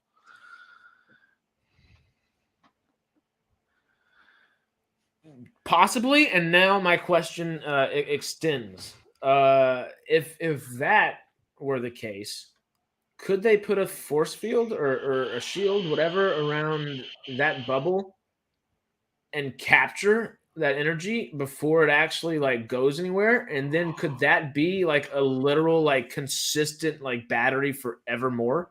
Just like the most powerful ZPM. Yeah, slightly siphoning off just enough energy, just enough energy, just enough energy. And that's how you dial Destiny. And that's how we like hire us. Come on. We are, a Sidetrack team can be the C-level writers for the new stuff. Come on, y'all. We got this shit. We got it. Like, this is what happens when you've seen so much Stargate and you just know stupid little bits of how the universe works, and you go, well, if you take this and you're like, you just smush them together, what would happen? Carrie said, "Shut up, Matt," in Jamie's words. But the only shut up now is shut up because that's such a goddamn good idea. Like, sorry, Pat Sajak. I now know how to say it. I was really confused with Carrie there. Thank you for saying Pat Sajak. I was like, whose last name? I got it now. Pat Sajak can wait because now we're thinking. Oh, that's what that meant. It took me a minute. I read it the first time, and I'm like, why did you want you to say Jack? Yeah, no, I was like, why again? Like, I was like, what's going on? But the Stargate thing, you got my brain working now. I mean, it was working beforehand, but now it's like an overdrive. I said you're firing on all neurons, and you go, yeah, I've got a Stargate here, a Stargate here. So I went, well, what happens if they get closer? Stupidity brings us to great places. Because there is a point in between the void of galaxies where they could literally be touching each other. Yeah. And still be at the point where they could reach either galaxy. There is a point before they converge and they cross over to then do the opposite galaxy, if that makes sense. Yeah, no. It makes total sense. I'm thinking about like harnessing the energy and stuff too. But like, if you did put like a shield around it and we're able to like harness and contain that, it's probably going to be unstable for a while, and you do want to close those holes on either side. Could you shrinking the force field around it, the shield around it, around the explosion until it literally like?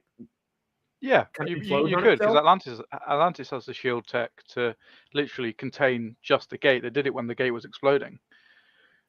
Yeah, so just harness that tech.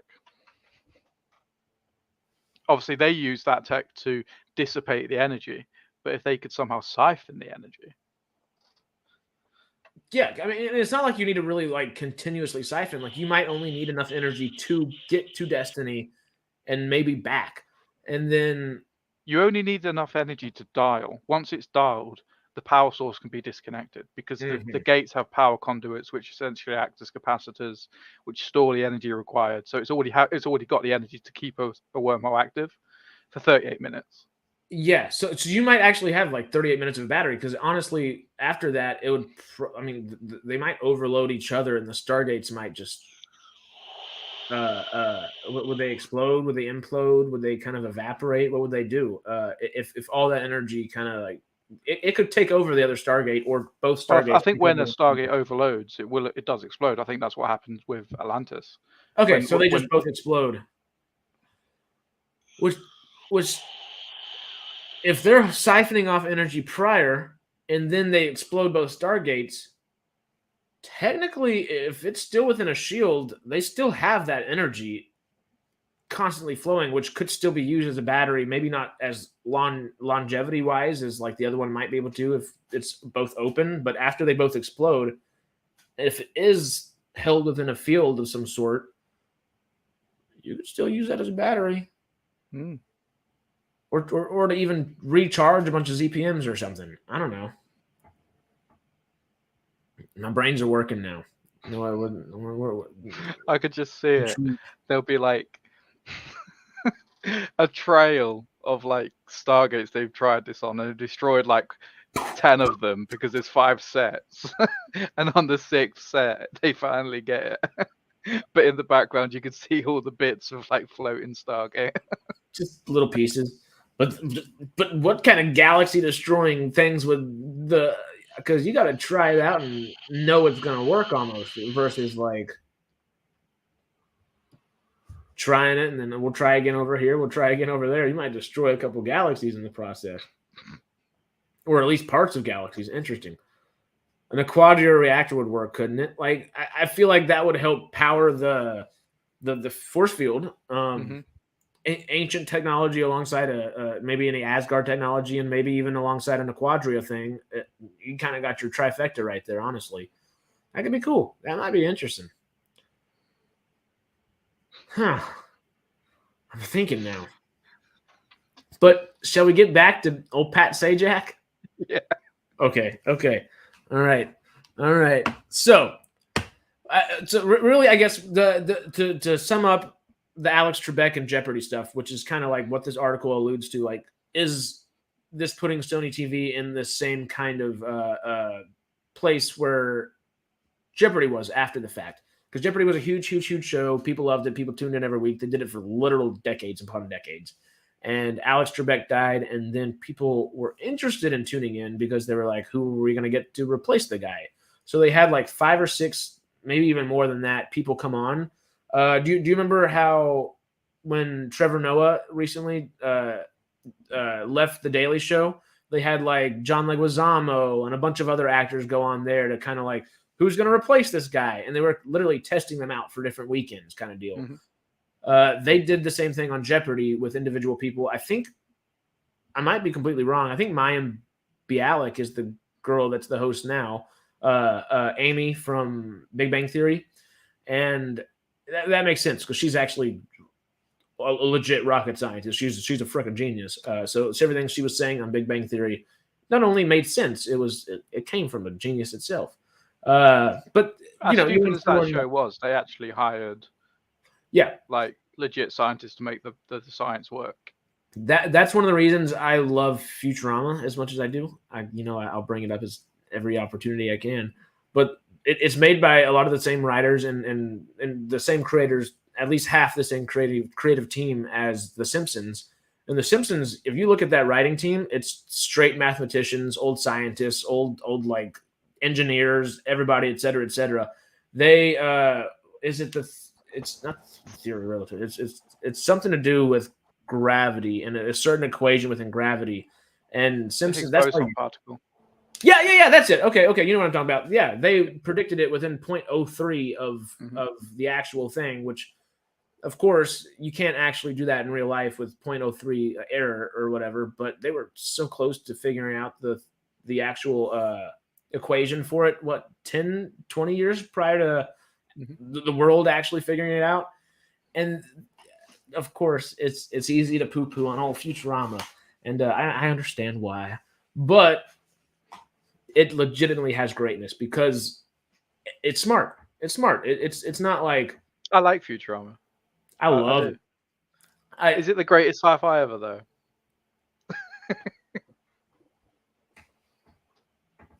Is it the greatest sci-fi cartoon? Oh, 1,000%. Well, Rick and Morty's kind of coming up on it a little bit, but I still prefer Futurama. Rick and Morty's just stupid humor for the sake of stupid. It knows not it's at all. Stupid. Portions of it, yes, but the actual storyline is very, very scientific.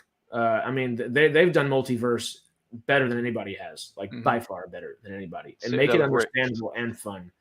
And is maybe not super understandable because it is throw you off still, but there's legit science and math that goes into it, which I like. Not as I love much it when shows do that. When they're taking a heavy science approach, but they hire legitimate scientists to make it work.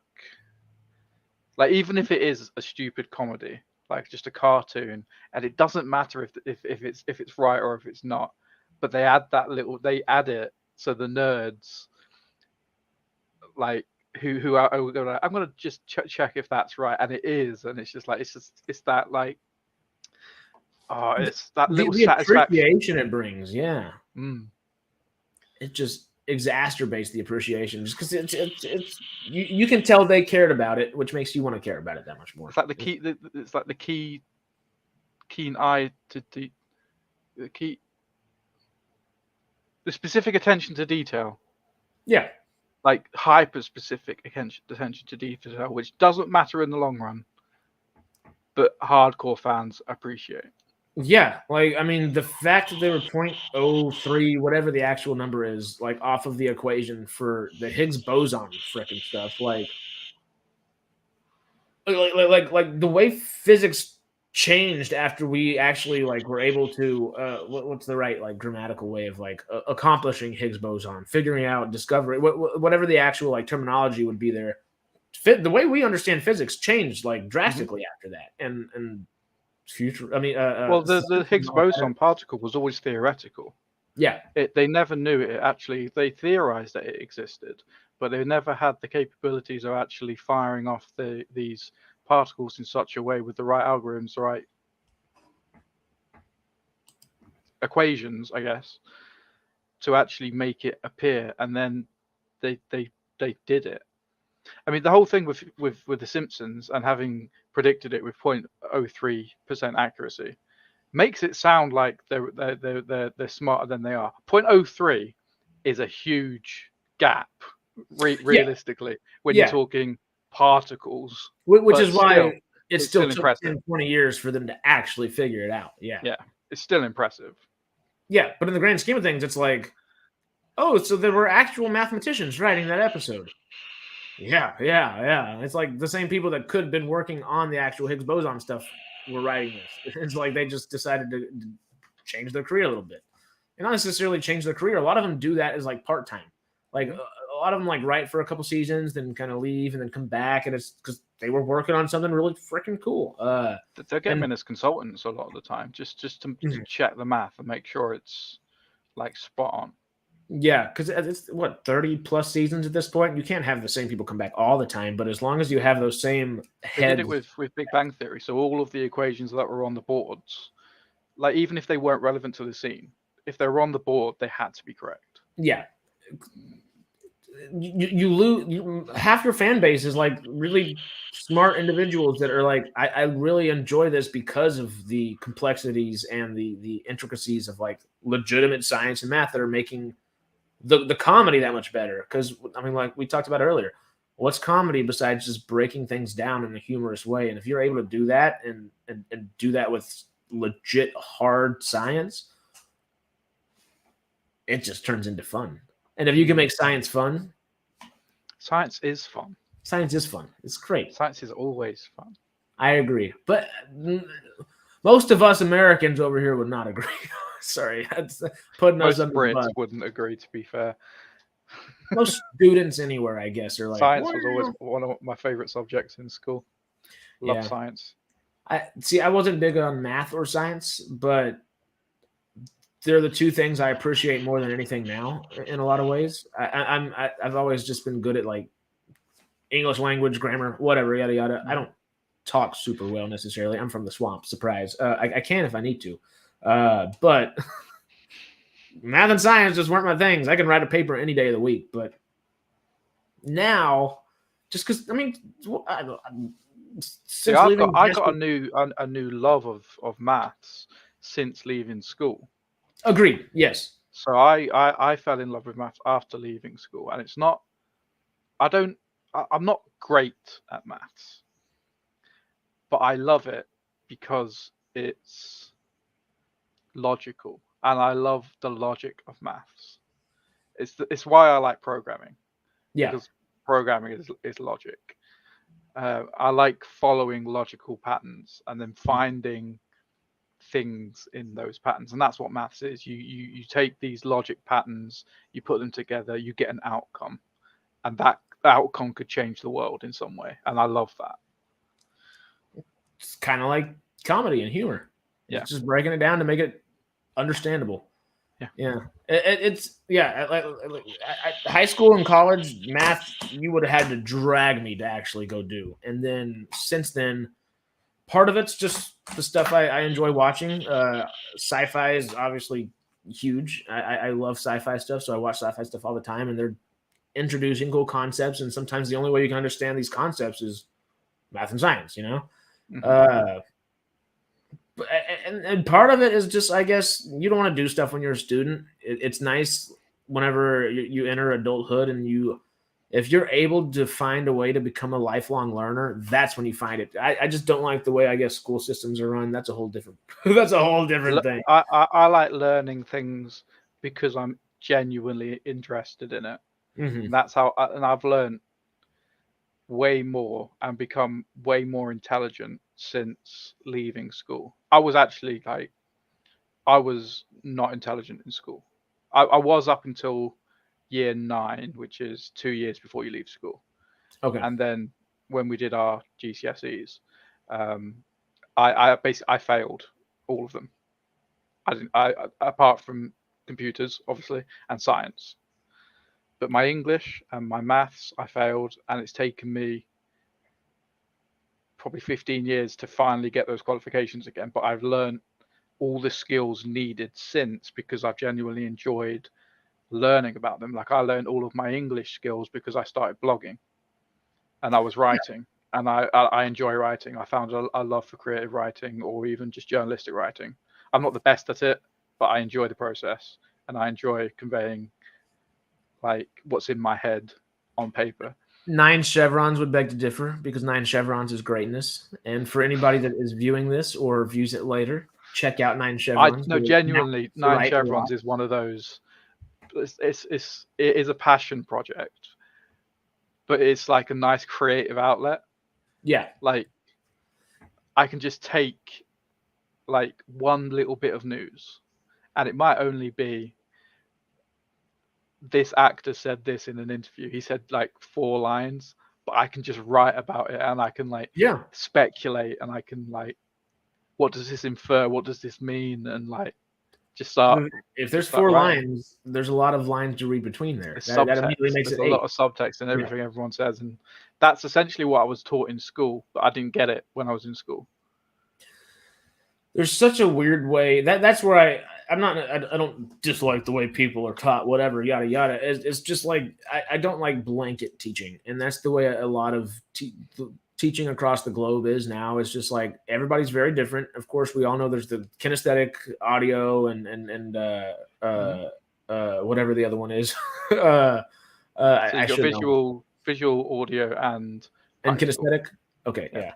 I'm a little bit of all 3, you know. There's certain ones that I feel like when I'm learning certain things that I gravitate towards that version or that version, whatever, so on and so forth. But yeah, that's where, you know, I don't think we all learn it the same way. And it's better to find the way to inspire someone to want to learn themselves than to try to just cram information in somebody's head and say, all right, remember this for as long as you live. It's like, it just doesn't work that way. I would say my learning style is probably more practical, so the doing, but there is elements of audio. So if someone explains, so I think it's a mixture. If they show me what they're doing, but they explain why they're doing it, I can follow the logic and I can understand it. But if someone just explains theory to me, I don't get it. Like if they're just like reading from a textbook kind of thing, like this is why this is this, and you have to do this in a certain order, but I don't get it. But then I watch someone, I'll watch a programming video, and they're making something specific that I've searched for because that's what I want to create. But they explain why they're doing certain parts of it, and then I learn. And obviously, then there's the element of I just go in and do it, and then I obviously learn way more because I'm like it's muscle memory, and I'm like learning all that. But yeah, it makes sense. Like I think logically a lot. I don't think I used to think logically a lot, or I probably did and just realized how much I actually think logically just a few years later, you know, kind of deal. And things like that. It just makes sense not when you're 18 out of the house and all that good stuff, but kind of in a way, like once you start living on your own and start having to do things on your own, everything changes mentally, obviously, but it changes the way you process things a lot of times. And math is one of those things. It works with logic and things like that. And whenever the thing that made me really like math was whenever I figured out that it was the ninth dimension within the laws of physics that we know, since we can, I guess, claim to know at least, or know the equations and understand how they work for the first 11 dimensions. I know there's 26, and the other ones we have to like be able to decipher in a mathematical like terminology, which is a little far from me. I don't know if I'm able to do that, but I like that the ninth dimension is simply the way I like to think of it is simply math. It's just the building. Math is the building blocks of the universe. Everything's mathematical. We're mathematical. Music's mathematical. The movies we make are mathematical. We talk about the formulas of Stargate and how that does different things. There's a formula for everything. Quentin Tarantino has never made an original movie. I mean, Tarantino's made very original movies, but every single scene that he's made has been taken from somewhere else and put into his own words. Like, you know, we garner little equations for everything. Our brain works that way. And if someone would have explained it to me like that when I was younger, I would have been a lot more intrigued, and I wouldn't have necessarily understood it, but it'd been like, well, this is where you go to understand it. Now go figure out your own path along that way, instead of like, all right, well, here's algebra 1, here's algebra 2, here's some statistics here, some pre-calculus, and you know, because I mean, I'm an actor. I will memorize scripts all day, but I don't know if I could. There are actors that can just pull it out of their ass and be like, yes, I did this scene 30 years ago, and I know this scene immediately, and I can tell you the entire dialogue. Yeah, you give me 30 minutes. I don't remember what the scene was. Like, I remember the scene, but don't ask me to say the same dialogue. Every time I do a scene, the dialogue tends to be different, you know? But now math makes sense. We did kind of go off on a little bit of a tangent there, but science and math, man, it's not too shabby. Science, math, and humor, the building blocks of the world.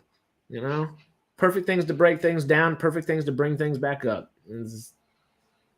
It works. I love the idea that every idea in the world, every great invention, there is an equation out there somewhere that hasn't yet been discovered, that someone will one day discover to make those things happen, like wormhole travel, stargates, things like that. They will happen because one day someone will figure out the right equation. Oh, where is it?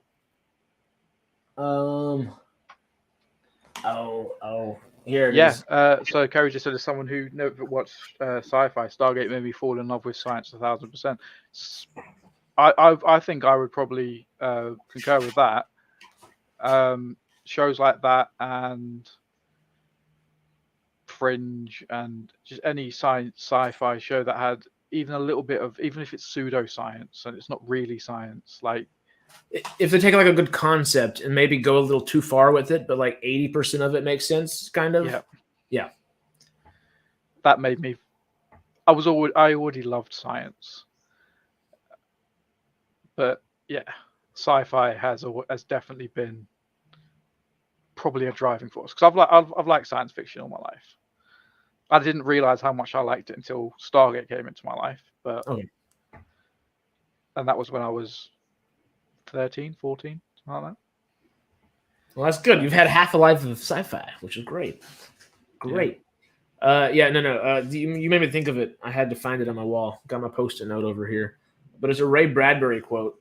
I think I've read it on a sidetrack thing before. Is anything you dream is fiction, and anything you accomplish is science. The whole history of mankind is nothing but science fiction. Which is like, the fact that we have little boxes that can communicate via a cell tower, just with radio frequencies. That was a dream. Yeah. Like, if Nikola Tesla hadn't created that fucking tower and transmitted shit, we wouldn't have little devices like this. No, If Edison hadn't invented the light bulb, we'd all be sat here with like torches and stuff like that. If he hadn't like figured out AC currents and DC currents and all this like stuff that literally gave birth to like the computers. If Alan Turing hadn't created the Enigma machine, we wouldn't have computers we have now. Like these were all just pipe dreams and just things that people had in their heads. But they were science fiction. They didn't exist, so they were science fiction. But now they're reality. And I mean, that just makes me think of like, there are certain times where people dream of things and it makes sense, but it's not applicable to their time either. Like the Romans invented steam power. I don't know if most people don't realize that, but the Romans had steam power. But at the time, it didn't make as much sense to use steam power because they had slaves. They were like, we have all this manpower that's free. Use it. And instead of like, okay, well, now we don't have the need for all these people, have a giant steam power boat thing do it. Like it wouldn't to us, it's like, why the hell did they not do that? Context around the time is like, well, you got all this free manpower, use it. And it obviously coming from now that, hey, F off with all that, but like it's a product of the time where steam power didn't end up being used for another 1,000 years after that, until like the 1800s really. And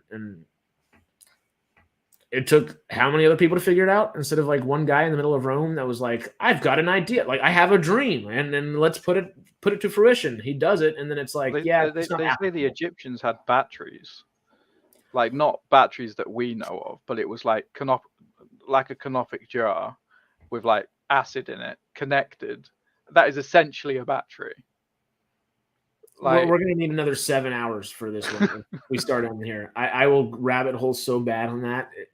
Because yes, there's so much evidence of certain things like that. And not just the Egyptians. There's evidence of like Machu Picchu and places like that having it down in South America.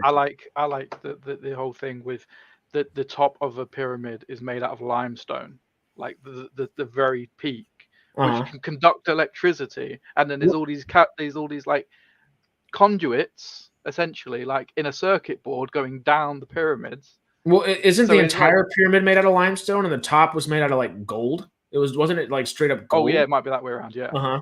Because it does make the whole thing a conduit, but like there's all those like these grooves, which essentially, if we were to scale that down, would resemble a circuit board.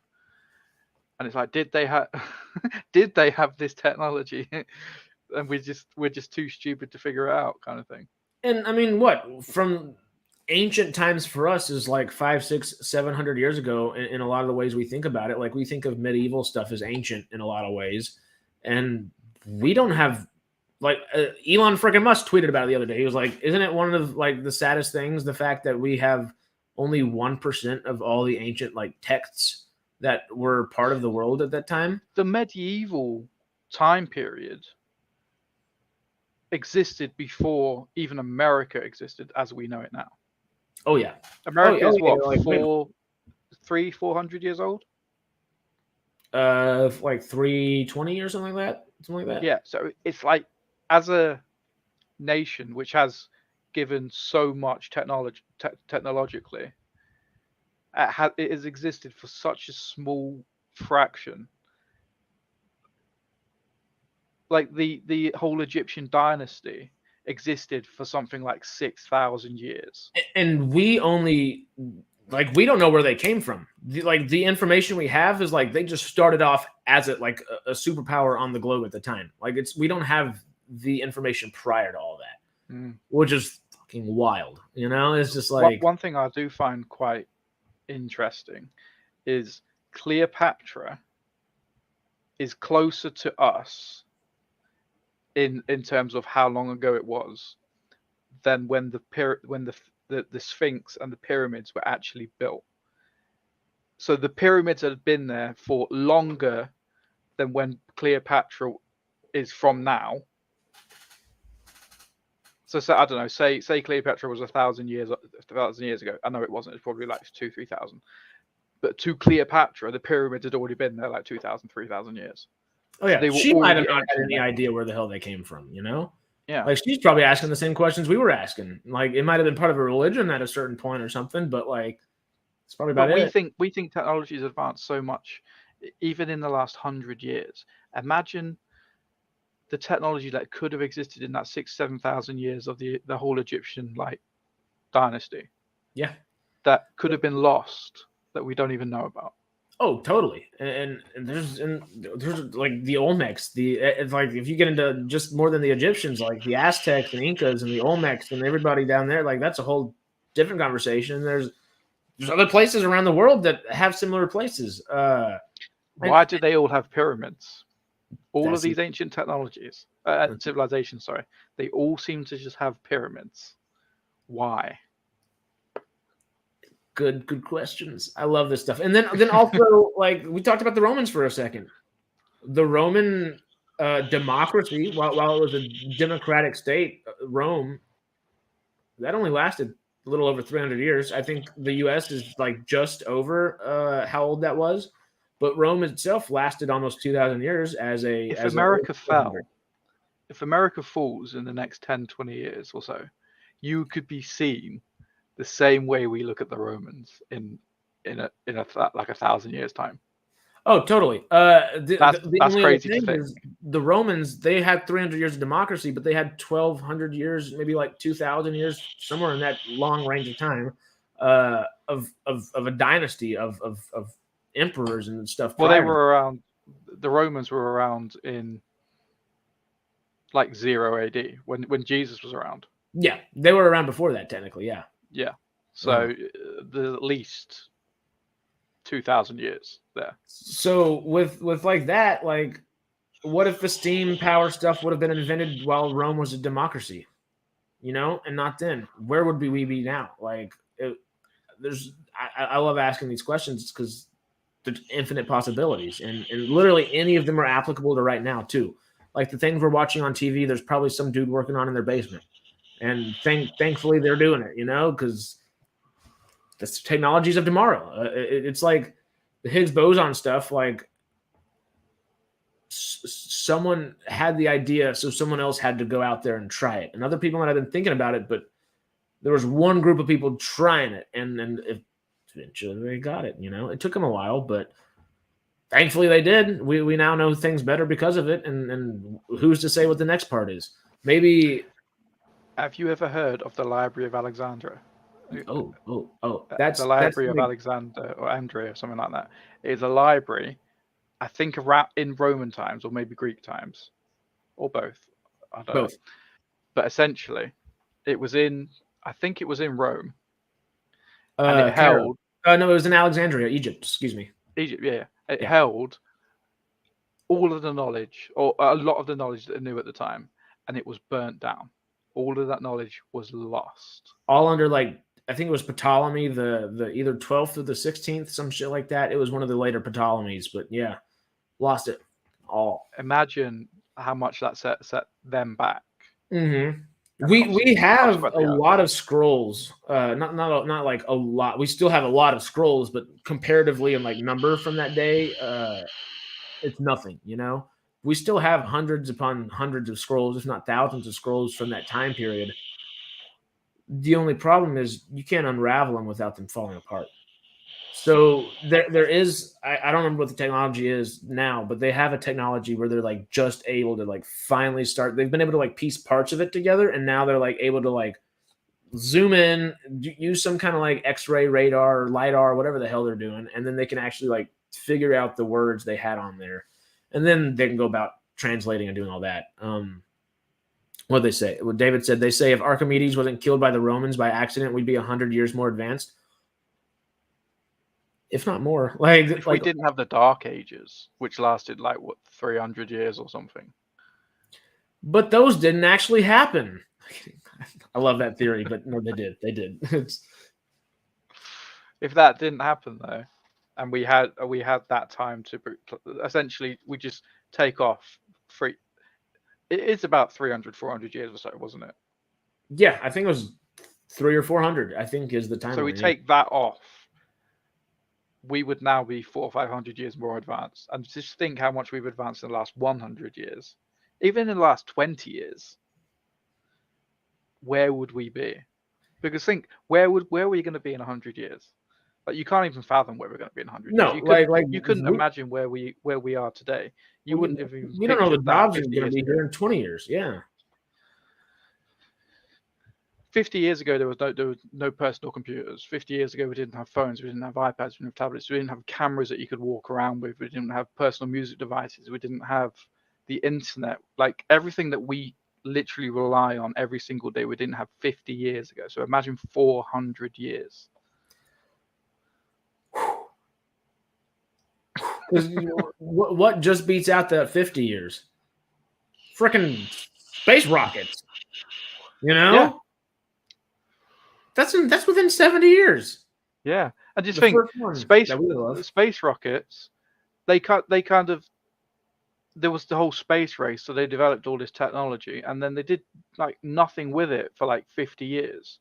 And only now, like companies like SpaceX and Blue, whatever the hell Blue the Origin. Amazon one is, Blue Origin. And Virgin Galactic. Got a shout out.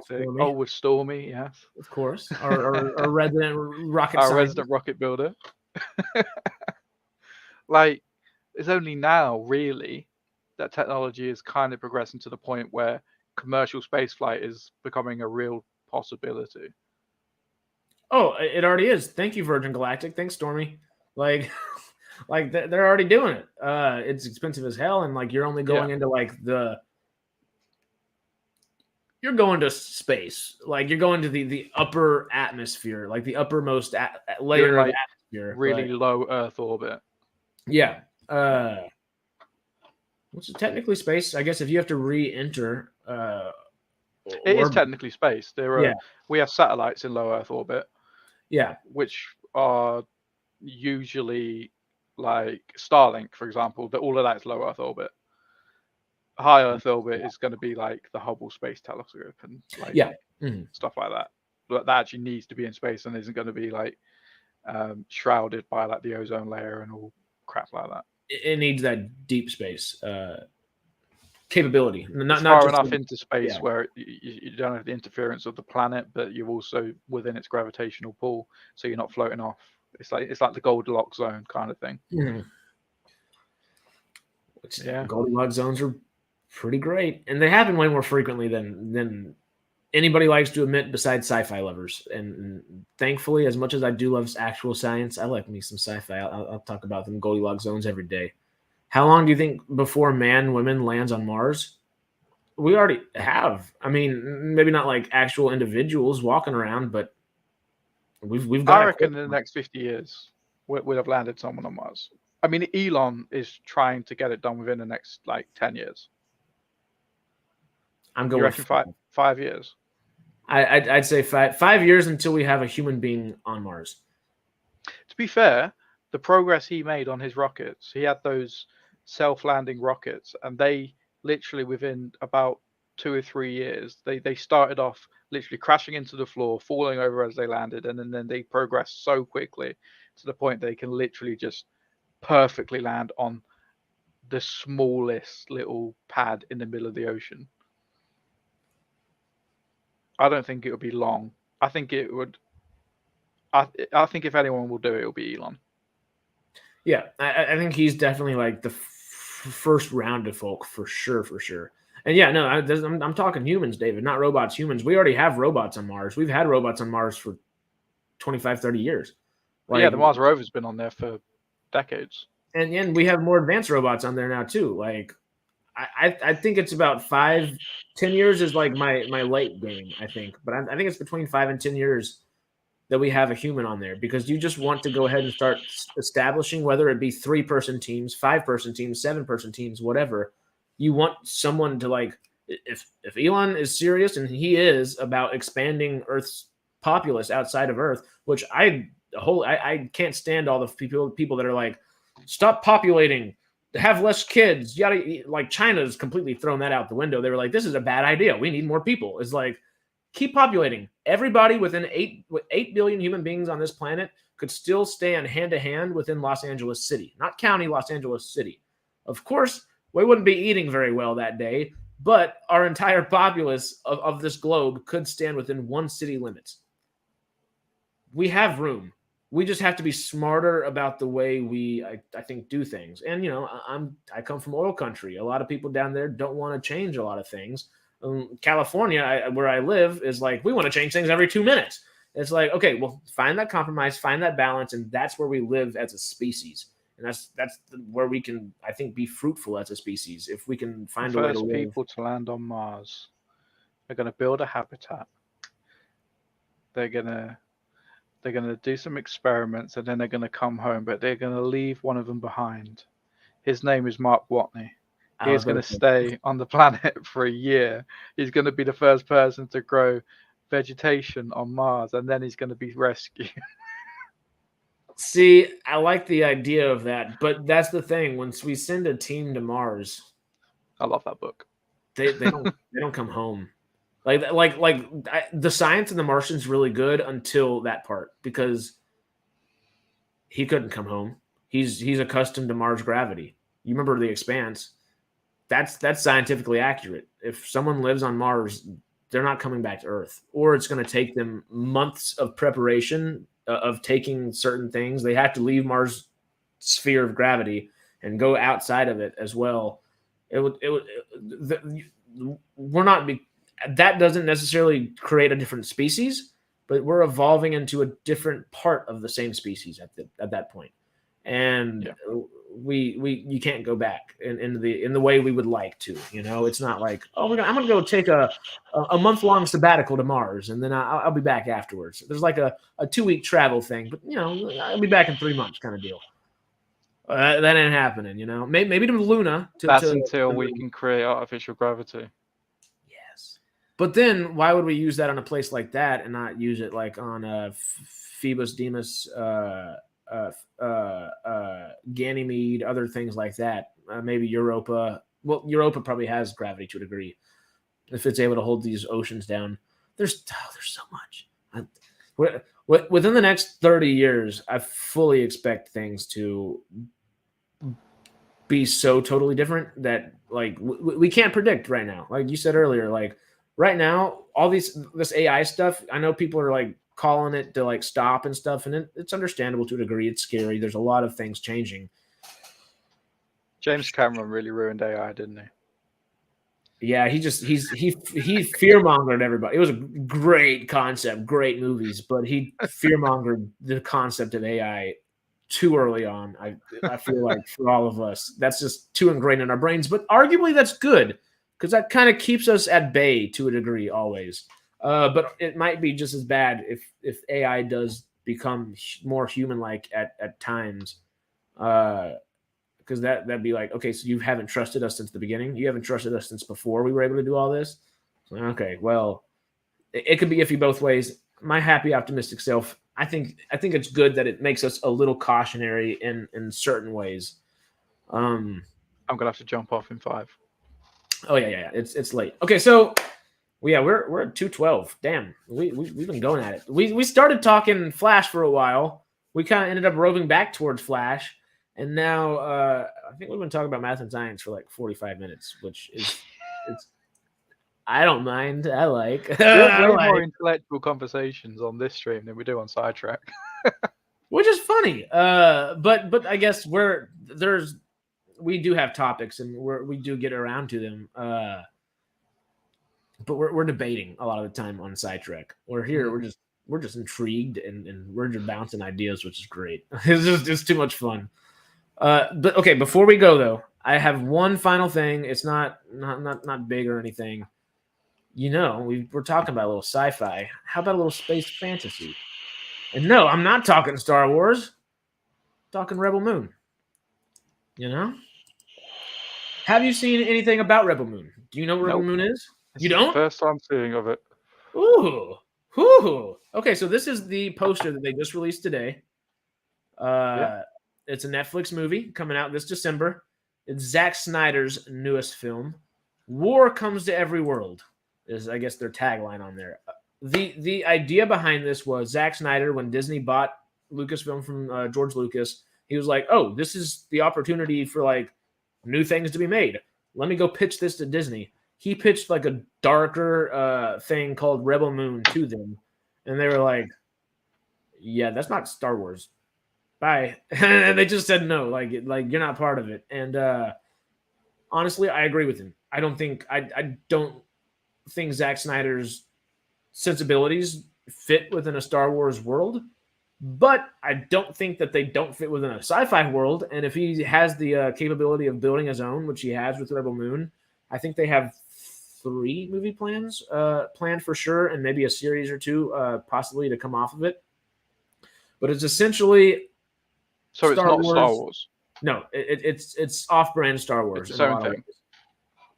I'm sure there's a trailer, unless I imagined it. There's not a trailer yet. There's, I think, a couple different promo pieces. There's a teaser, which is 8 minutes and 30 seconds, which I will watch tomorrow. Yeah, that's a little too long for right now, but that's we can always come back to this. There will be a lot more information about this over the next coming months as we get like the trailer and a couple of other things.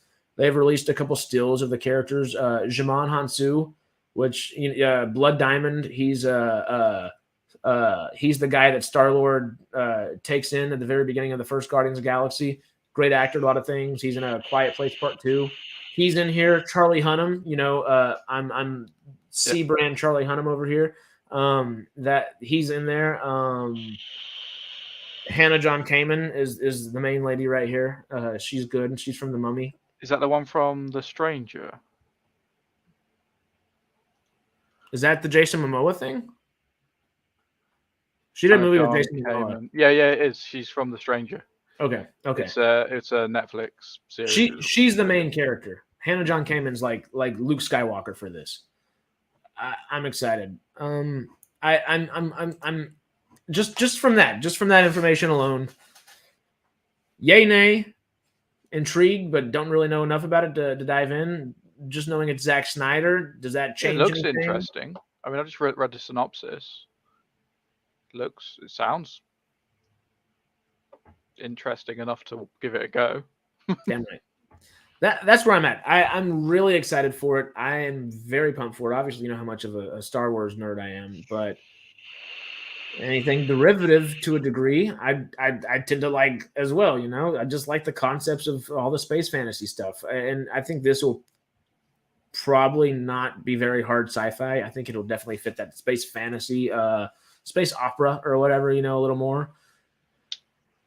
The only things I worry about is literally just Zack Snyder tendencies and sensibilities, because the guy likes to do very slow-mo cinematic kind of things, and then he also tends to do giant exposition dumps from a character that is not actually like on screen half the time, while another character is just brooding over like a mountainside, brooding over a hole in the ground, brooding over a fence line, something like that. He's just brooding over way too much unnecessarily, and during those brooding times, it's not like silence where you're like, okay, what's this character thinking? You're getting an exposition dump in the background, and it's a little much, So that's where I kind of worry to a degree about the Rebel Moon stuff. I think it'll be good. I really hope it'll be good. I'm iffy about it though, not positive. I have the back button on my mouse. Nah, you're good. I was just saying the only thing that worries me about it is the tendencies of Snyder himself, which I think he's a great filmmaker in a lot of ways. I just haven't liked what he's done in the past decade and a half, really. The first half of his career I love, and the second half, it's kind of, it trails off for me. But I have faith in this. You don't have a Star Wars idea that you actually pitch to a studio without being confident within an idea and something like that. And if it's able, brooding with a D in there instead of a T. But brooding is like, did you watch Game of Thrones? Jon Snow broods all the time. He stands there and just kind of looks out. Batman is a character that broods a lot. He just kind of, yeah.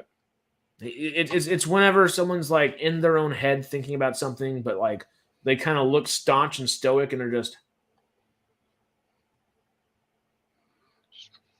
I brood a lot when I go to the beach because I'm usually kind of stoned and I just look out at the ocean and start thinking, and they're like, "Stop brooding, dumbass." And I'm like, all right, and I kind of get back into it. But yeah, that's the thing. I like Zack Snyder's film senses a lot of the times, but he just makes things so dark, and then you add all that brooding on top of it.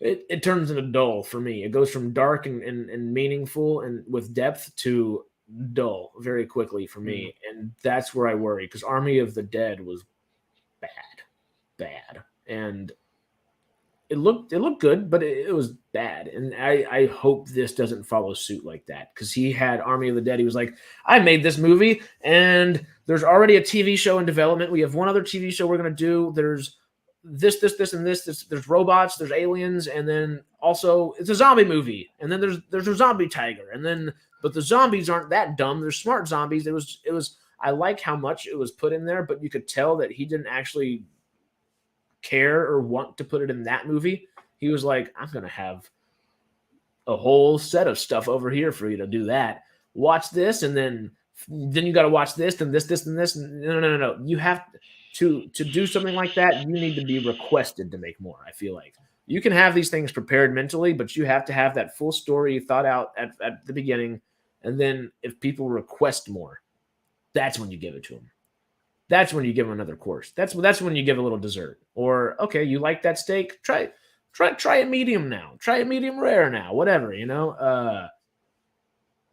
Jon Snow should have stayed dead. Too much of a goody goody. See, I don't agree with that. I like where he was up until, until he wasn't really the same character anymore. And he came back. I thought he was the same character for a little bit. Middle of season 7, I was just like, no. Hard Home was all right, but interesting. That's another topic for another day, of course, and we'll get into some of that when House of the Dragon pops back around later this year or beginning of next year. We'll get more information from them later on this year. Oh, well, I am getting a phone call at the moment. I know you do have to go as well. Any last thoughts before we head out of here? No. Get me started. I won't stop. We've only covered, math, science, movies. We could do a different MCubed. We could do math, movies, and meth. I'm kidding. No, that I just couldn't think of another M. Don't quote me on that one. There's the dark humor. It pops out. But that's all we got for you today. Like, subscribe, hit that notification bell for anybody else. I want to be better about this. Matt, tell people where to follow you and do all that. Give people your socials and all that, I guess. I don't know. Follow me on Twitter, Matt the Dean. Matt the Dean on Twitter, Instagram too, huh? And a couple other places. Not on Instagram. Yeah. You're just Matt on Instagram. Yeah, I am Matt the Dean on Instagram. Okay. I'm Matt the Dean mostly everywhere. Join us on Sidetrek Discord, dsc.gg/Sidetrek. I don't know. I don't have much to promote. No. I just want to be better about it, just so we can always kind of like give everybody the Matt's Nerd Corner, but I've not made a video on there for months. So subscribe nonetheless. It's got a good Facebook group. I've not posted in there for a while either. David posts in there all the time, and it's always funny things too. I think David's like, I might just be speaking for David here, but he posts funny things that like really correlate with sci-fi stuff for Sidetrek, and then everything else he posts in Matt's Nerd Corner, and it cracks me up. It's just like the funny stuff. It's great. Is it David or Mark that keeps posting the collages of like 30 movies, figure out which movies are here or something? I like those a lot. I've seen a few of them. I'm not sure who does that. They're cool. But yeah, follow Matt everywhere. Follow us everywhere. There's a Patreon Honestly, link in the bottom. if you want to get in touch with me, the best place is Discord. Discord. Because that's where I am. And I might not answer straight away because I do have a life. But I will get around to you. Yes.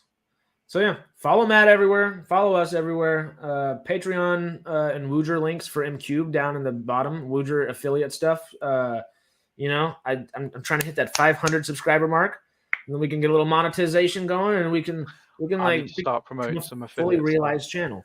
I've got an affiliate account with TubeBuddy, which is a really good tool for growing YouTubers, and I used to promote it all the time. And I used to make quite a bit of money from it because I used to promote it, and I get 30% commission or something. Promote. This is so confusing. There we go. TubeBuddy.com/MattDean. You can, if you want to make YouTube videos, install the extension. If you buy a subscription through them, I'll get 30%, but it doesn't affect your price. It's a win-win for everyone. I still make $30 a month from it, even though I've not promoted it for 4 years. That's dope. It's insane. But I want to start promoting it more because I do need a little bit of extra cash. And I'm not shameful. I'm not shameless in that fact.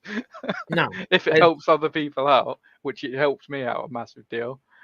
And it doesn't affect your price. You can't. It's not really a win. It's a win-win for everyone, especially me. Everybody gets a little piece of pie. It's great. I keep meaning to do it on Sidetrack, but I don't think people watching Sidetrack make YouTube videos. Maybe they do, but I used to promote it on a channel where I was helping YouTubers, so it made sense there. Yeah. Huh. Well, that's all for me.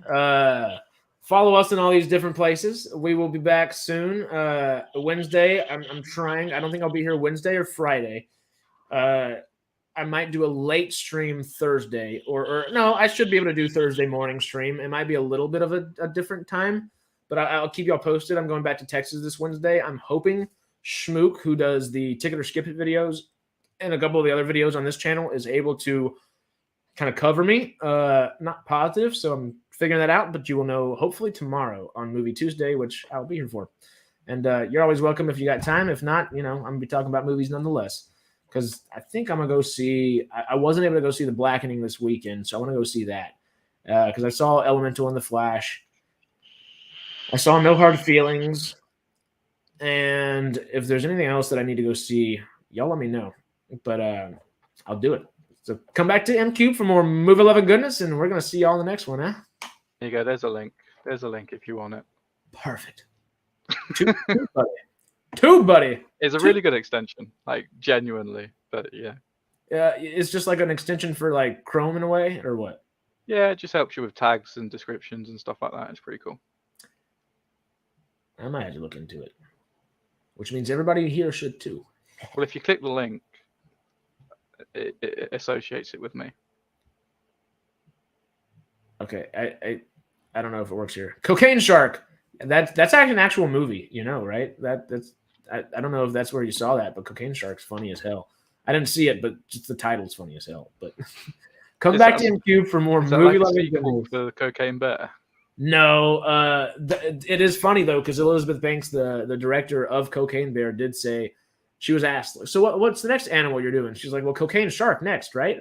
But I think someone made a movie. It's not similar. It's not like the shark does much of cocaine or anything, but I think the shark ends up eating somebody that I don't know exactly what it is, but I'm pretty sure they named it Cocaine Shark because of Elizabeth Banks' comments, which is just clever and funny. It's kind of like whenever I make my own something that I can put out there, film wise or something like that. One of my dad's college buddies' names is Eddie Murphy. So I'm getting him to review it so I can say Eddie Murphy reviewed my movie. And, it's just kind of I know somebody named Will Smith that I went to camp with growing up, and it's it's Will Smith. He's reviewing a movie. It's not Will Smith, or it's not Eddie Murphy, it's completely different, but it's funny nonetheless, and it kind of works. Little cheat that can also maybe get you some more exposure. But yeah, I'm rambling. Let's get on out of here. Get on out of Dodge. As I said, third time the charm. MCubed. Come back to MCubed for more movie loving goodness. That's what I'm trying to say. I'm out. Adios, y'all. Bye.